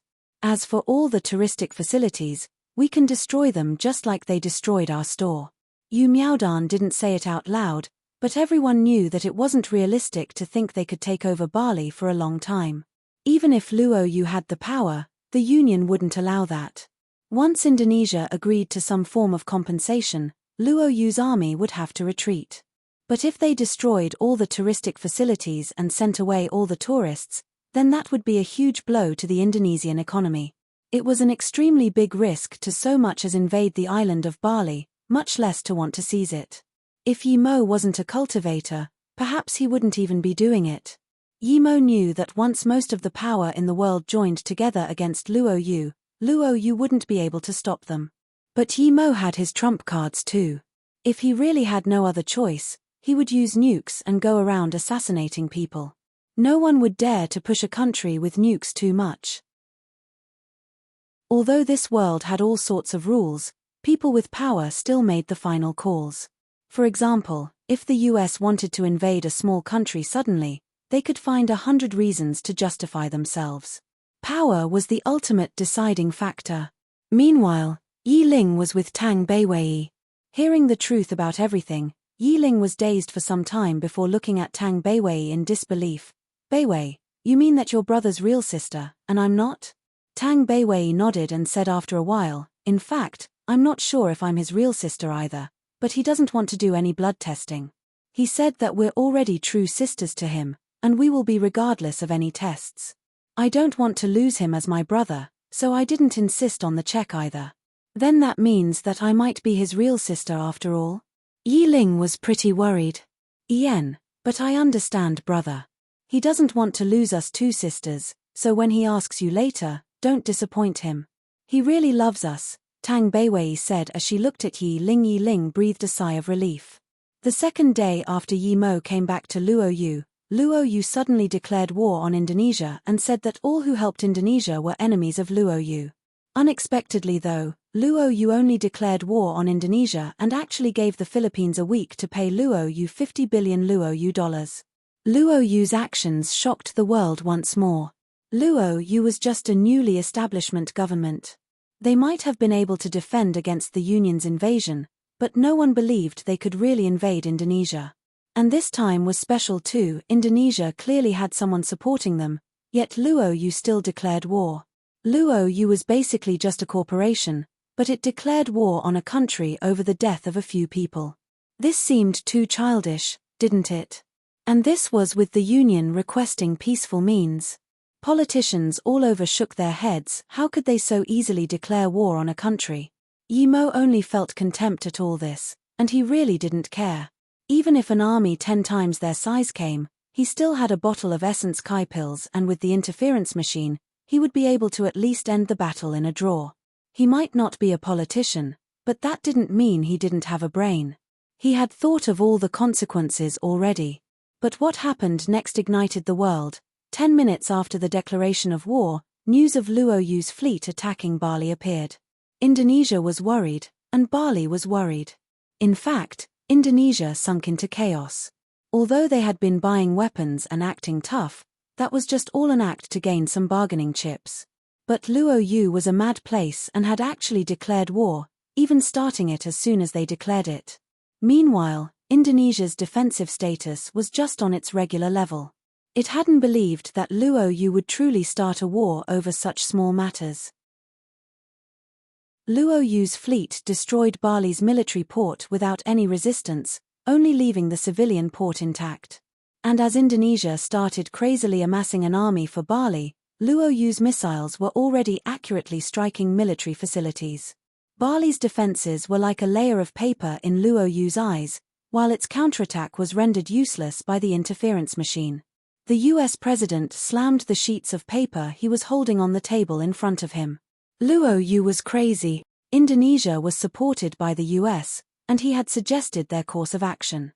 Although the previous president had been impeached thanks to Luoyu, allowing him to step up, he didn't have any good impression of Luoyu. He also thought of Luoyu as having stolen America's land and business. A large half of the US's gold storage being might also be due to Luoyu. Now that he was president, he was confident that he could strangle Luoyu dead with some time. Chapter 652, Luoyu offending everyone. Chapter 652, Luoyu offending everyone. They hadn't started to fight yet, but letters of help were being sent like crazy. The president felt helpless. Indonesia was too useless. Even if Luoyu declared war, as long as they could stall Luoyu for 2 days, they would lose. Luoyu didn't have the power and storage to hold a long-term war. If they were stalled, the World Union Army wouldn't take long to arrive to the Indian Ocean. But looking at the letters, the president knew his idea wasn't plausible, and Luoyu seemed to know this. Hence, they had declared war now and began to fight. Huang Yinian led Luoyu's fleet into the Indian Ocean like no one was there. The US wanted to fight back immediately, but they couldn't. Also, even if they did, they had to wait for the approval of the Union. Although Luoyu's declaration of war wasn't in accordance with the Code of Peace, they had their reasons, despite them being very ridiculous. How could the US justify sending an army? They would need a few days to find an excuse, and in a few days' time, Bali would have been devoured by Luoyu already. The moment Luoyu started the war, the US president also urged the Union to hurry up. He knew that for all sorts of reasons the US also had to join the war. Because if Luoyu really took over Bali Island, then most of the countries in Southeast Asia would be under the range of Luoyu's fleet's cannons. If that was the case, with Luoyu's dim-witted brains, they might really attack other countries and even cause World War III. The outcomes might not be that serious, but who knew if Luoyu would end up trying to control the Indian Ocean? If the Southeast Asian alliance intervened, then perhaps Luoyu would take the Strait of Malacca. It was a route connecting the Indian Ocean to the Pacific. Many of the US interests were there. The US had to control that area. If it went into the hands of Southeast Asian countries, the US could still control it and plan for the future. However, if it fell into Luoyu's hands, it would be impossible for them to get it back. If Luoyu controlled that area, it would only increase Luoyu's development. How could the US let that happen? Its tactical use was also very important to the US. If the US controlled the Strait of Malacca, then, first, they could force the Russian Navy to give up going back to their base in the North Vietnam Bay. Second, the Strait of Malacca was near China. It was China's southern gate and an important cruise line for energy. Guarding this region of the sea would allow them to stop China's growth whenever they wanted. Third, if the US Army was stationed there, they could stop the Luoyu army from expanding to India or the Pacific. What the US president feared the most was that Luoyu would give over the control of the strait to China once they had it. If China got the strait, then the president didn't dare to keep thinking. But Luoyu wasn't Iraq. They were countless times stronger than Iraq. While the Union was holding an urgent meeting, Luoyu's fleet took over Bali Island easily. The Indonesian fleet that tried to stop Luoyu didn't even manage to get near them. There were planes flying around everywhere, but Indonesia couldn't stop the planes from dropping bombs. Almost every 2 bombs, a ship sank. Looking at the old ships sinking, Huang Yinian felt very satisfied. He didn't need those broken ships. Yimo had already taken all of Indonesia's high-quality ships in their previous fight. It was an uneven battle. Luo Yu had it better in terms of quality and quantity. Indonesia barely had air force power. After fighting the battle, Huang Yinian realized how overpowered Yixing was. If Yixing would have really been working for Northern Sand non-stop, he was sure that World War III would be about to start. The US was worried that Luo Yu would start World War III, but Huang Yinian knew that Luo Yu wouldn't do that. It was Northern Sand who would. Despite the Indonesian fleet coming with an aggressive temperament, Huang Yinian could see they couldn't even aim properly. Of course, this was all due to the interference machine. The battle started quickly and also ended quickly. Under Huang Yinian's lead, Luo Yu's fleet sunk all sorts of ships of different calibers. They had captured 2 big ships, 2 guard ships and 3 light ships, as well as 5,000 soldiers. They were all taken back to Luo Yu to help with construction. The whole battle didn't even last an hour. Most of the time was spent accepting surrenders. The strongest fleet in Southeast Asia couldn't even resist against Luo Yu's attacks. After this battle, Indonesia wouldn't be able to recover from the losses for at least a few decades. The most ironic thing was that their ships didn't even get a chance to dock on the bay. This was also partially due to Huang Yinian's experience in maritime warfare. Without the obstacle of the Indonesian Navy, Luo Yu's fleet quickly destroyed all the military facilities on Bali and boarded the island. Just as Yu Miaodan suggested, Huang Yinian took over the airport first. Afterwards, he sent back all the tourists and he killed the Indonesian agents hidden amongst them. Luo Yu's power and decisiveness shook the entire Southeast Asia. Not even the Indonesian Navy could resist Luo Yu's power. After that, none of the southeastern countries wanted to support Indonesia. The moment Luo Yu declared war, the Union immediately reproached Luo Yu and held a special meeting. But the meeting hadn't finished yet when news of Luo Yu winning the war and taking over Bali got spread. Luo Yu had sent away the tourists, and they acted like they were going to attack the Java island. Indonesia was really worried now. Java was different from Bali. This was where the capital of Indonesia was at. It was the political, economical and cultural center of Indonesia. Moreover, it was also the gate to the Indian Ocean and Pacific Ocean. If Java was taken, Indonesia would be like choking the country. But now, all the maritime power was Luo Yu's and the other countries in Southeast Asia were retreating their fleets. They didn't dare intervene in this at all. This time, not only the US was angry, but many other members of the Union were also siding with the US. Taking over Bali was barely acceptable, but invading Java would be breaking world peace.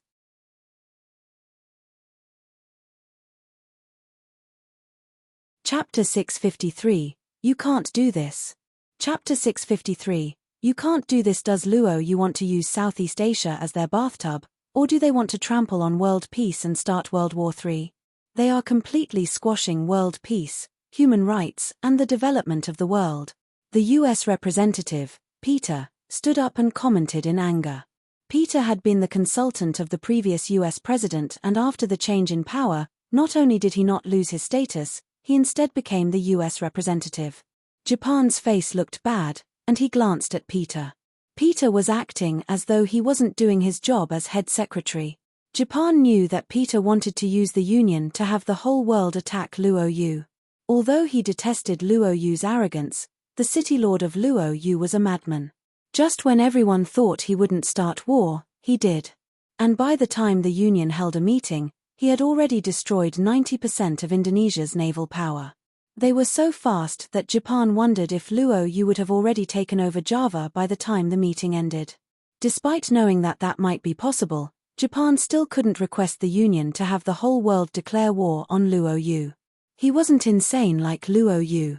Luo Yu had nukes now, so if they really took desperate measures against Luo Yu, then if Luo Yu started throwing around nukes everywhere, it wouldn't be World War III, it would be Armageddon.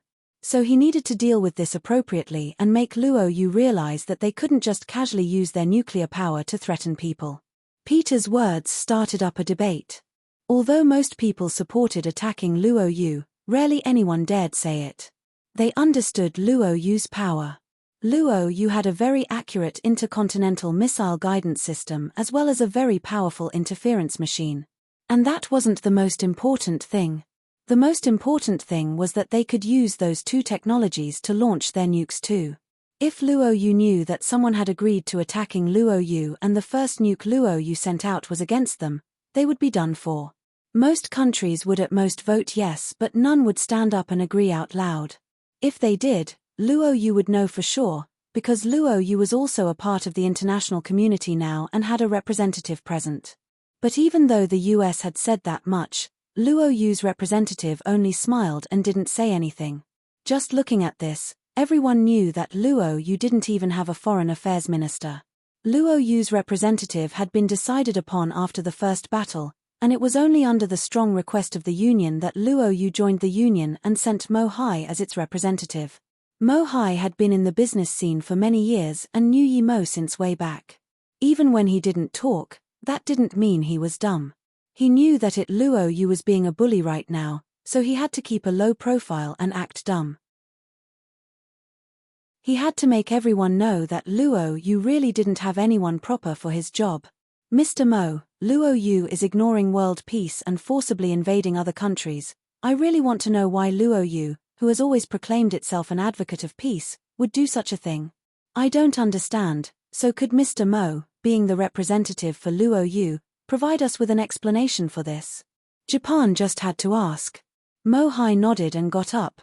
Luo Yu has always been peace-loving. I've said that many times here. As for the reason for the war, I'm sure everyone knows. But in order to give everyone here a satisfying answer, may I leave for a while to contact my city lord and then answer your question, Mr. Japan? Of course, Mr. Mo, do as you please, Japan agreed. Mo Hai went to the resting area, ordered a coffee and lit up a cigarette. Other than that, he didn't do anything, making the person watching him very annoyed. Meanwhile, the war was still going on. There was just a mountain and a strait between Bali and Java. After Luo Yu took over Bali, their naval power gathered at that strait. By then, another carrier had led another fleet there from the Indian Ocean. They were clearly surrounding the island of Java. At that moment, the meeting was still going on, and still no decision had been made. Indonesia was totally worried. By the time a solution appeared, who knew what state Java would be in? The US would be too slow to rely on, and they couldn't rely on the Southeast Asian alliance either. The only way to stop Luo Yu was to negotiate with them again. Indonesia, who had been very cocky on the negotiation table before, successfully begged Luo Yu for a second negotiation. It was held on a Luo Yu ship. Participating in the meeting were Yu Miaodan, Luo Fei, and a few assistants on Luo Yu's side, and Dino and a few negotiation masters on the Indonesian side. Looking at them, Yu Miaodan sneered and didn't even sit down. She just said, I have orders that this must end in 10 minutes. 10 minutes later, we will launch a full-scale attack. I'll say it once again, Luo Yu loves peace, but those who provoke us should be prepared to face the consequences. Dino looked dazedly at Yu Miaodan and thought, 10 minutes, what could we negotiate during that time? Dino thought that they could stall Luo Yu with negotiations and wait for the arrival of the Union's army, but his plan was shattered by the 10-minute time limit. 1 minute has already gone by, Yu Miaodan said casually. Dino knew that Luo Yu must have seen through their plans and wouldn't give them any chances. If Luo Yu was really set on attacking Java, however, they wouldn't have come over to negotiate. As though seeing what Dino was thinking, Yu Miaodan smiled. We love peace, remember? See, you requested for a negotiation, and we came. Dino said in anger, since your side loves peace so much, then you should sit down and negotiate with us, and not threaten us with a 10-minute time limit. I've never heard of a negotiation that can be completed in 10 minutes. Yu Miaodan glanced at Dino and sighed, Aish, I really meant well for you with the 10-minute time limit. Okay, in that case, we can decide to negotiate with you for 1 day. Yes, 1 day should be enough. Dino looked at Yu Miaodan in surprise and joy. He didn't think they would accept so easily. He was too surprised. With a few hours extra, the Union should be able to react. They wouldn't even need a day. Dino smiled. We thank Luo Yu for its genuine attitude. Excuse my ill-mannered words before. Please have a seat. Yu Miaodan smiled and sat down. Dino coughed and drank a cup of tea before saying slowly, Ms. Yu, to be honest, I hope for your side's retreat. As for the Luo Yu outlet incident, we express our deepest regrets, and of course Dino suddenly stopped when a few loud explosions were audible. He got up subconsciously, and a bad feeling rose up from the bottom of his heart. He looked at Yu Miaodan and asked desperately, Ms. Yu, what was that sound? Then, there were a few more explosions. Yu Miaodan sipped some tea slowly. That's our navy attacking Java. Dino looked at Yu Miaodan with a pale face. An explosion sounded again, and he roared, We're in the middle of negotiating. How can you attack Java? Yu Miaodan said coldly, What does us negotiating have got to do with attacking Java? You wanted a negotiation, and so we gave you one. Do you also want to control our army and tell us when to stop now? Dino finally understood why that 10-minute time limit was her meaning well for them. He was shaking in anger and pointed at Yu Miaodan. You can't do this. Chapter 654, Means to serve a purpose. Chapter 654, Means to serve a purpose. The fire outside seemed to be getting more and more concentrated. Dino looked at Yu Miaodan and said very carefully, I agree to 10 minutes negotiation. Please, give us 10 minutes time and stop the attack. Yu Miaodan smiled, It'd be fine even if you asked for 100 minutes, but I can't command the navy. Politics and the military are separated issues. My city lord only looks at my report, not my suggestions. Mr. Dino, if you really want a quiet and peaceful outside, it's best to settle the negotiations as soon as possible. Dino's face was green, but before he could reply, his assistant gave the phone to him. After the call ended, Dino's expression had gotten calm again. He sat down and said to Yu Miaodan, Chief Yu, we're willing to give Luo Yu as compensation 70 billion Luo Yu dollars. In exchange, your side must stop the invasion immediately and retreat. Yu Miaodan said slowly, It had been before, that compensation amount would have been just fine, we would have gladly accepted it. However, after this war, our losses are immeasurable. Dino was so angry that he didn't even want to sit down. He said rapidly, How much do you guys want? Just tell me. Dino wanted to cry. It was no negotiation, they were pointing a gun at his face and robbing him. Luo Yu had lost some missiles at most, but Indonesia's losses that were truly immeasurable. Yu Miaodan scrolled through the files in front of her and said after a while, Originally, the city lord asked for 300 billion Luo Yu dollars. Dino was almost paralyzed after hearing that. 300 billion Luo Yu dollars. It was half of the nation's GDP. But Yu Miaodan continued, however, the city lord wishes to maintain peace, so he has decided to reduce it to 100 billion. Dino breathed at ease. 100 billion was still acceptable. He wiped the sweat off his head, but Yu Miaodan hadn't finished. Still, Luo Yu needs a place to stay in the Sunda Strait, so we will be renting the Jason Jiambai Island for 99 years. No, that's impossible. Dino rejected it without thinking. The Jason Jiambai Island was the passage to the Sunda Strait. If it got rent, what about the Sunda Strait Bridge they had been working on these years? Moreover, the Sunda Strait was one of the US stations. It was the American 7th Fleet main passage into the Indian Ocean from the Pacific Ocean. If Indonesia agreed to that, the US wouldn't let it be. Yu Miaodan sneered, Of course, we will give Bali Island back and we won't interfere with the bridge building. Dino sneered. They had to give Bali back no matter what. Even if he didn't ask for it, other countries would intervene in this matter. Suddenly, he realized that if Luo Yu took over Jason Jiambai Island, then the US would have to face a problem when entering the Indian Ocean. That way, the conflict would be just between Luo Yu and the US. Indonesia could get out of that issue. Why should they help the US? Furthermore, that island wasn't a big loss to Indonesia. If the US and Luo Yu fought, Indonesia could just sit back and reap the benefits. Thinking about this, Dino had a bleak smile. That island would be taken back by the US sooner or later. Why would Indonesia help the US? If it hadn't been for them, Indonesia wouldn't have suffered such losses. They would have only had to pay 70 billion luo dollars. But now, it was 100 billion and the damage on Bali was immeasurable. Dino went outside and made a quick call. Then, he ran back in and said, "Okay, we agree. Let's write the agreement now." Yu Miaodan pushed the files over to Dino and said, "No need, Luo has already signed. We're just waiting for your signature." Dino looked at the ready printed files and suddenly felt like he had walked into a trap. That feeling wasn't good. When Mo Hai walked into the meeting room, it was near its end. It seemed that the union had made a decision while he was away. When Mo Hai came in, Japan acted as though he didn't see him. It was obvious that he didn't care about Mo Hai's opinion anymore. But for the first time, Mo Hai requested to talk. Many people thought that he would be speaking meaningless garbage, but Mo Hai said, "Luo puts international peace as top priority. Considering that peace is hard to obtain and considering the will of the Union, Luo has now reached an agreement with Indonesia.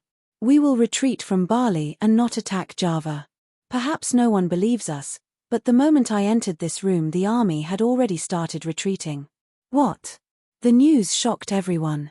They had just reached a consensus to attack Luo in order to keep world peace, but Luo was retreating now. Many country delegates felt at ease. Luo retreating meant that they hadn't really invaded Indonesia and that they were just putting up a show for the Indonesians.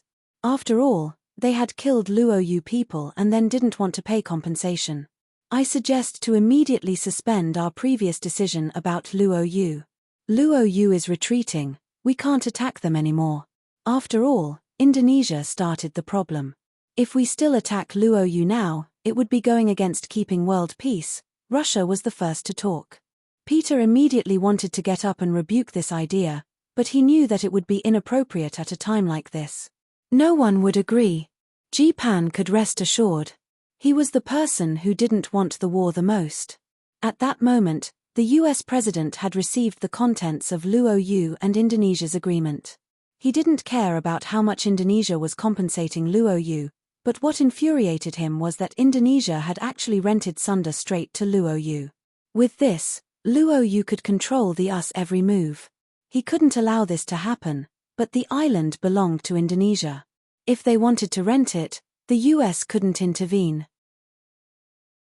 He would bet that the reason Luo had asked for the island was to be able to fight the US. The Indonesian government was garbage.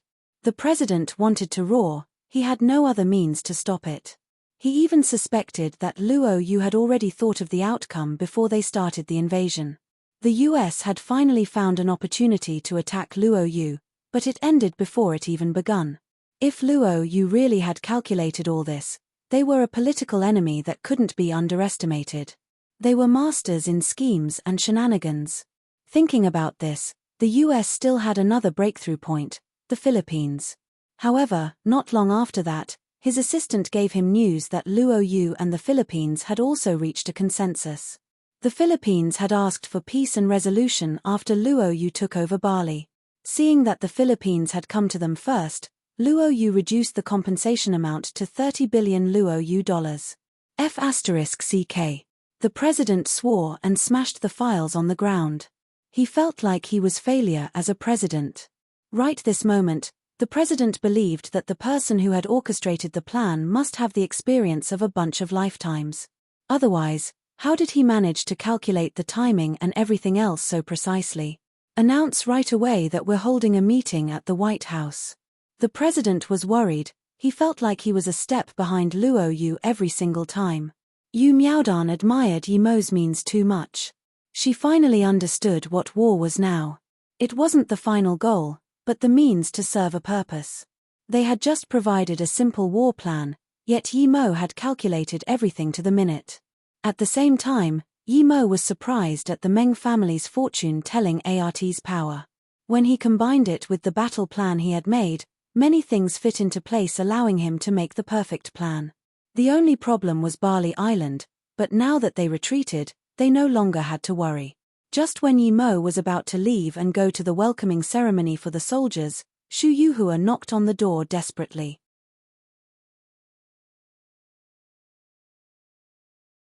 Chapter 655. Another Wave of Trouble. Chapter 655. Another Wave of Trouble. Yi Mo immediately knew that something was bad when he saw Xu Yuhua's face. He immediately asked, "Sister Yuhua, what happened?" Xu Yuhua calmed down upon seeing Yi Mo's calm face. She had been worrying a lot, though. Before, she was worrying about the US and those other countries who wanted Luo Yu's wealth, not about Indonesia. If they used Indonesia as an excuse to attack Luo Yu, then Luo Yu would be really facing hardship. That army wouldn't be a 100,000 men army. It would be a 1 million men army. And the Union had too many ways to deal with Luo Yu. They didn't even need to send an army. All they had to do was lock down Luo Yu geographically and Luo Yu would go bankrupt. Luo Yu was a city completely reliant on import. Something happened on Bali, Xu Yuhua replied. Yi Mo thought, this Meng family fortune-telling art is powerful indeed. Something really did happen on Bali. Yi Mo nodded. Have we retreated out of Bali already? Yes, our armies left an hour ago, but 5 tourists have gone missing from our military camp, Xu Yuhua replied. Yi Mo frowned and said quickly, even if they did, that shouldn't be too much of a problem, right?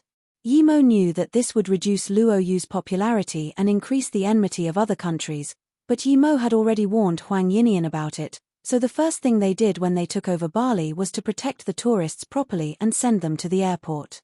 This was to prevent Indonesians from causing chaos and killing people while blaming it on Luo Yu. Xu Yuhua said worriedly, people have released clips of these 5 tourists going into Luo Yu's military camp. Among them are 3 women, 2 of which are very important people. Yi Mo felt like that wasn't normal. It was normal for people to go missing in war, but for them to happen to have been filmed going into Luo Yu's military camp before disappearing? That wasn't normal. Xu Yuhua said, 2 of the 5 are American, 2 are British and 1 is Indian. The most troublesome are the 2 British women. They're a mother and daughter pair, more precisely the wife and daughter of the late Marquis Rod. After Marquis Rod died, his wife and daughter worked very hard as philanthropists and are deeply loved by the British people.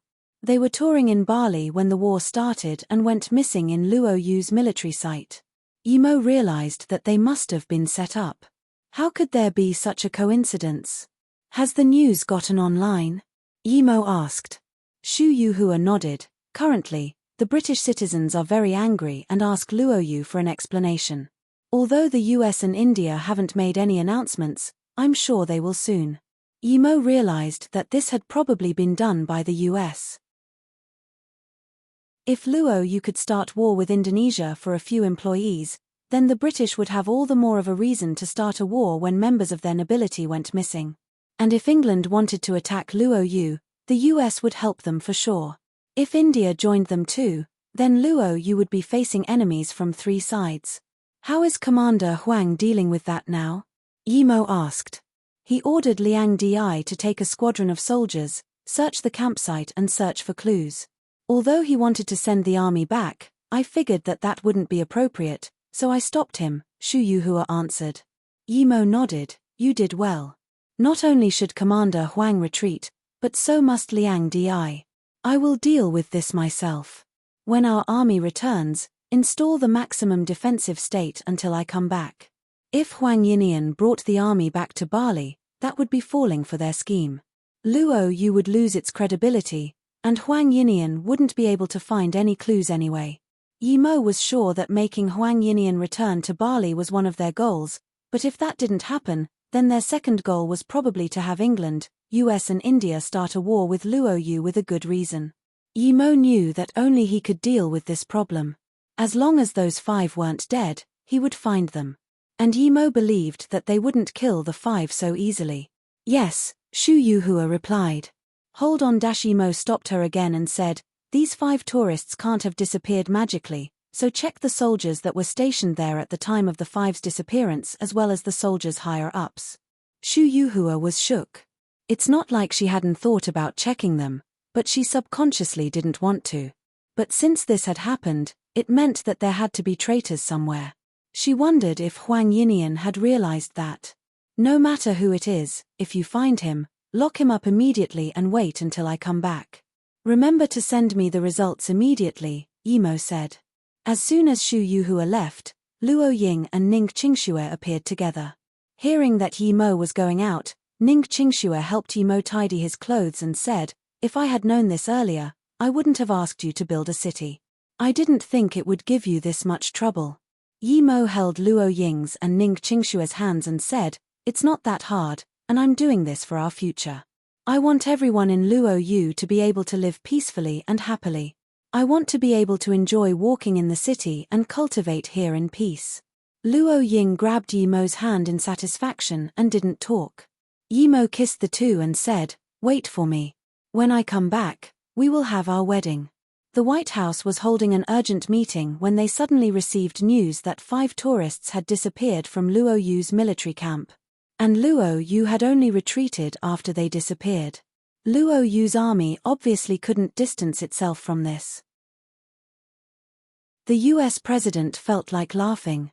With his wits, of course he knew that this had happened due to someone scheming against Luo Yu. He knew that after this happened, the US would be the first Luo Yu would suspect, but he didn't care anymore. The US would have loved to have done it, but someone else just did it for them. No matter why someone had done it, he liked it a lot. Because he had an excuse to do something now. "Pause the meeting, I need to call the British Prime Minister," the US president said.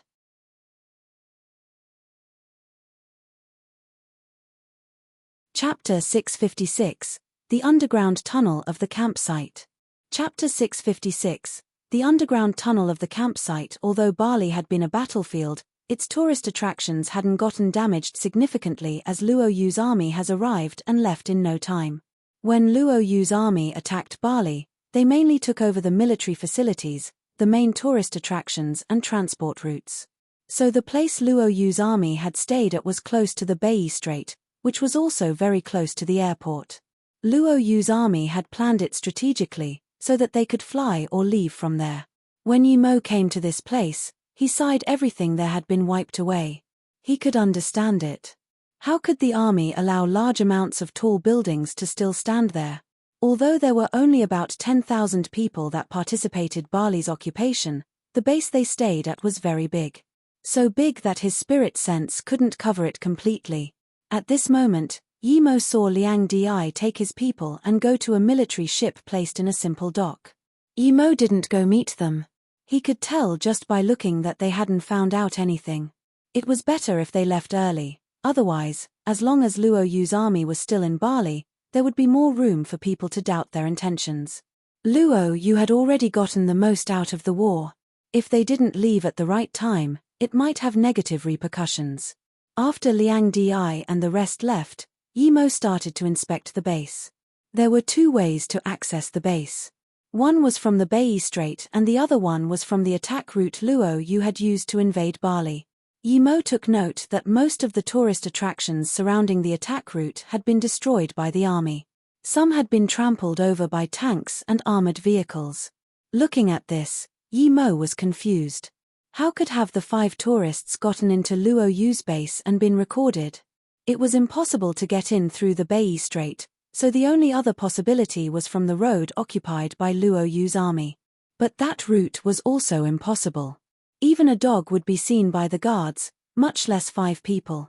Yimo walked to the base's gate and stood there for a long time. The 2 sides of the road were also very empty, there was nothing that could block their vision. A bit further down there was a barbed wire fence. Yimo searched the fences nearby with his spirit sense and soon found something different. He walked to this part of the fence. There were obvious signs of someone having cut through it, but then it had been twisted back together. The place wasn't far from the main door and it was a blind spot. Yimo sighed. Although Luo Yu was one of the most developed countries in the world in some fields and thanks to this Luo Yu's military power had increased a lot too, there were still differences between them and world-class military powers. If it had been the US or some other country's elite force, they wouldn't have let someone cut open the wire under their eyes, even if there was a traitor. Yimo wanted to reopen the wire and investigate from there, but he could hear cars coming. It was probably the Indonesian army. As soon as they came, they cut the wires into pieces and threw them on a big truck. His guess was right. If he had come a little later, he wouldn't have been able to see that. They obviously had come to destroy the evidence. It was good as long as he could find someone to ask about it. Yimo decided not to follow the guy immediately. He marked him with a spirit sense mark instead. He kept searching around nearby. He believed that the Indonesian government hadn't planned it. If they could think of such a plan when they were in such dire situation, they wouldn't have fought so poorly. Yimo continued walking through the area where the wire had been cut. He walked very slowly and seeped his spirit sense into the ground. There was nowhere to hide on the surface, so the only possible place to hide was underground. Soon, Yimo stopped. He hadn't found anything after walking for a few hundred meters. The person he marked had also stopped moving, which meant that he arrived at his destination. Yimo decided to go check who was behind this man, who had ordered him to remove all the wires. Yimo soon got to where he had stopped, but when he saw the guy, he realized why he was no longer moving. The man was now dead. Yimo immediately saw that he had been bitten by a snake, a very poisonous one. Such an sudden and unexpected death. Yimo sighed. Since the man was dead, the mastermind could be sure that other people wouldn't be able to link the death to him. If he hadn't come there, it would have just been labeled as an accident. Even though the lead was gone, Yimo was still going to find someone to ask. Just when he was about to do so, his phone started vibrating. It was Shu Yuhua. The people on duty that day had all gone missing except for 2 bodies. Give me the details of the original installations of the base and facilities. I want a map, as precise as possible, Yimo immediately said. Since the 5 tourists had disappeared in the base, then it meant that the problem was inside of it and it must be underground. Shu Yuhua did as told quickly. Not long after Yimo received the map of the original base. With the map, Yimo just realized that the place had been a commercial district near the airport. It had been covered, but Yimo's spirit sense could still pierce more than 10 meters into the ground. He was sure that even if there were underground rooms, he could find them within 10 meters or so. Yimo walked through the entire street, but he still didn't find anything. He started to walk back in disappointment, still without any results. Yimo was sure that there was an underground room somewhere because 5 people couldn't have just disappeared for no reason after entering the base. Otherwise, they would have been caught 100% sure if they went into the base. Caught 100% sure? Yimo thought carefully about this and went back to the door. Huang Yinian had only known about the 5 missing tourists after news got online. If they had managed to go deep into the base without Huang Yinian knowing, then he was too useless. Yimo walked to the guard station. It had originally been a cafe. He reached his spirit sense down and indeed, he found an underground room. He finally understood. They had been brought there, taken into the guard tower and disappeared. He felt this opponent was very strong and was a step ahead of Luo Yu. If the missing guard wasn't a traitor, he must have been killed. Yimo dug and pulled an iron board until it opened. The putrid smell of the sea came in, but it dissipated quickly as though it came out of nowhere. Yimo reached his spirit sense down. It was a storage room. Other than some coffee beans, there was nothing else. But he knew that since the 5 tourists had disappeared there must be a hidden mechanisms. The floor was made of granite stone and there was just earth under it. But Yimo could see with his spirit sense that the earth near the door was 1 meter thick. And under this meter-thick earth layer there was an underground tunnel. The tunnel was very well hidden and near the door. The earth around it was the same as there. The place was very hard to find. In order to find the switch to open the tunnel, Yimo spent almost half an hour. Eventually, he pressed the trigger.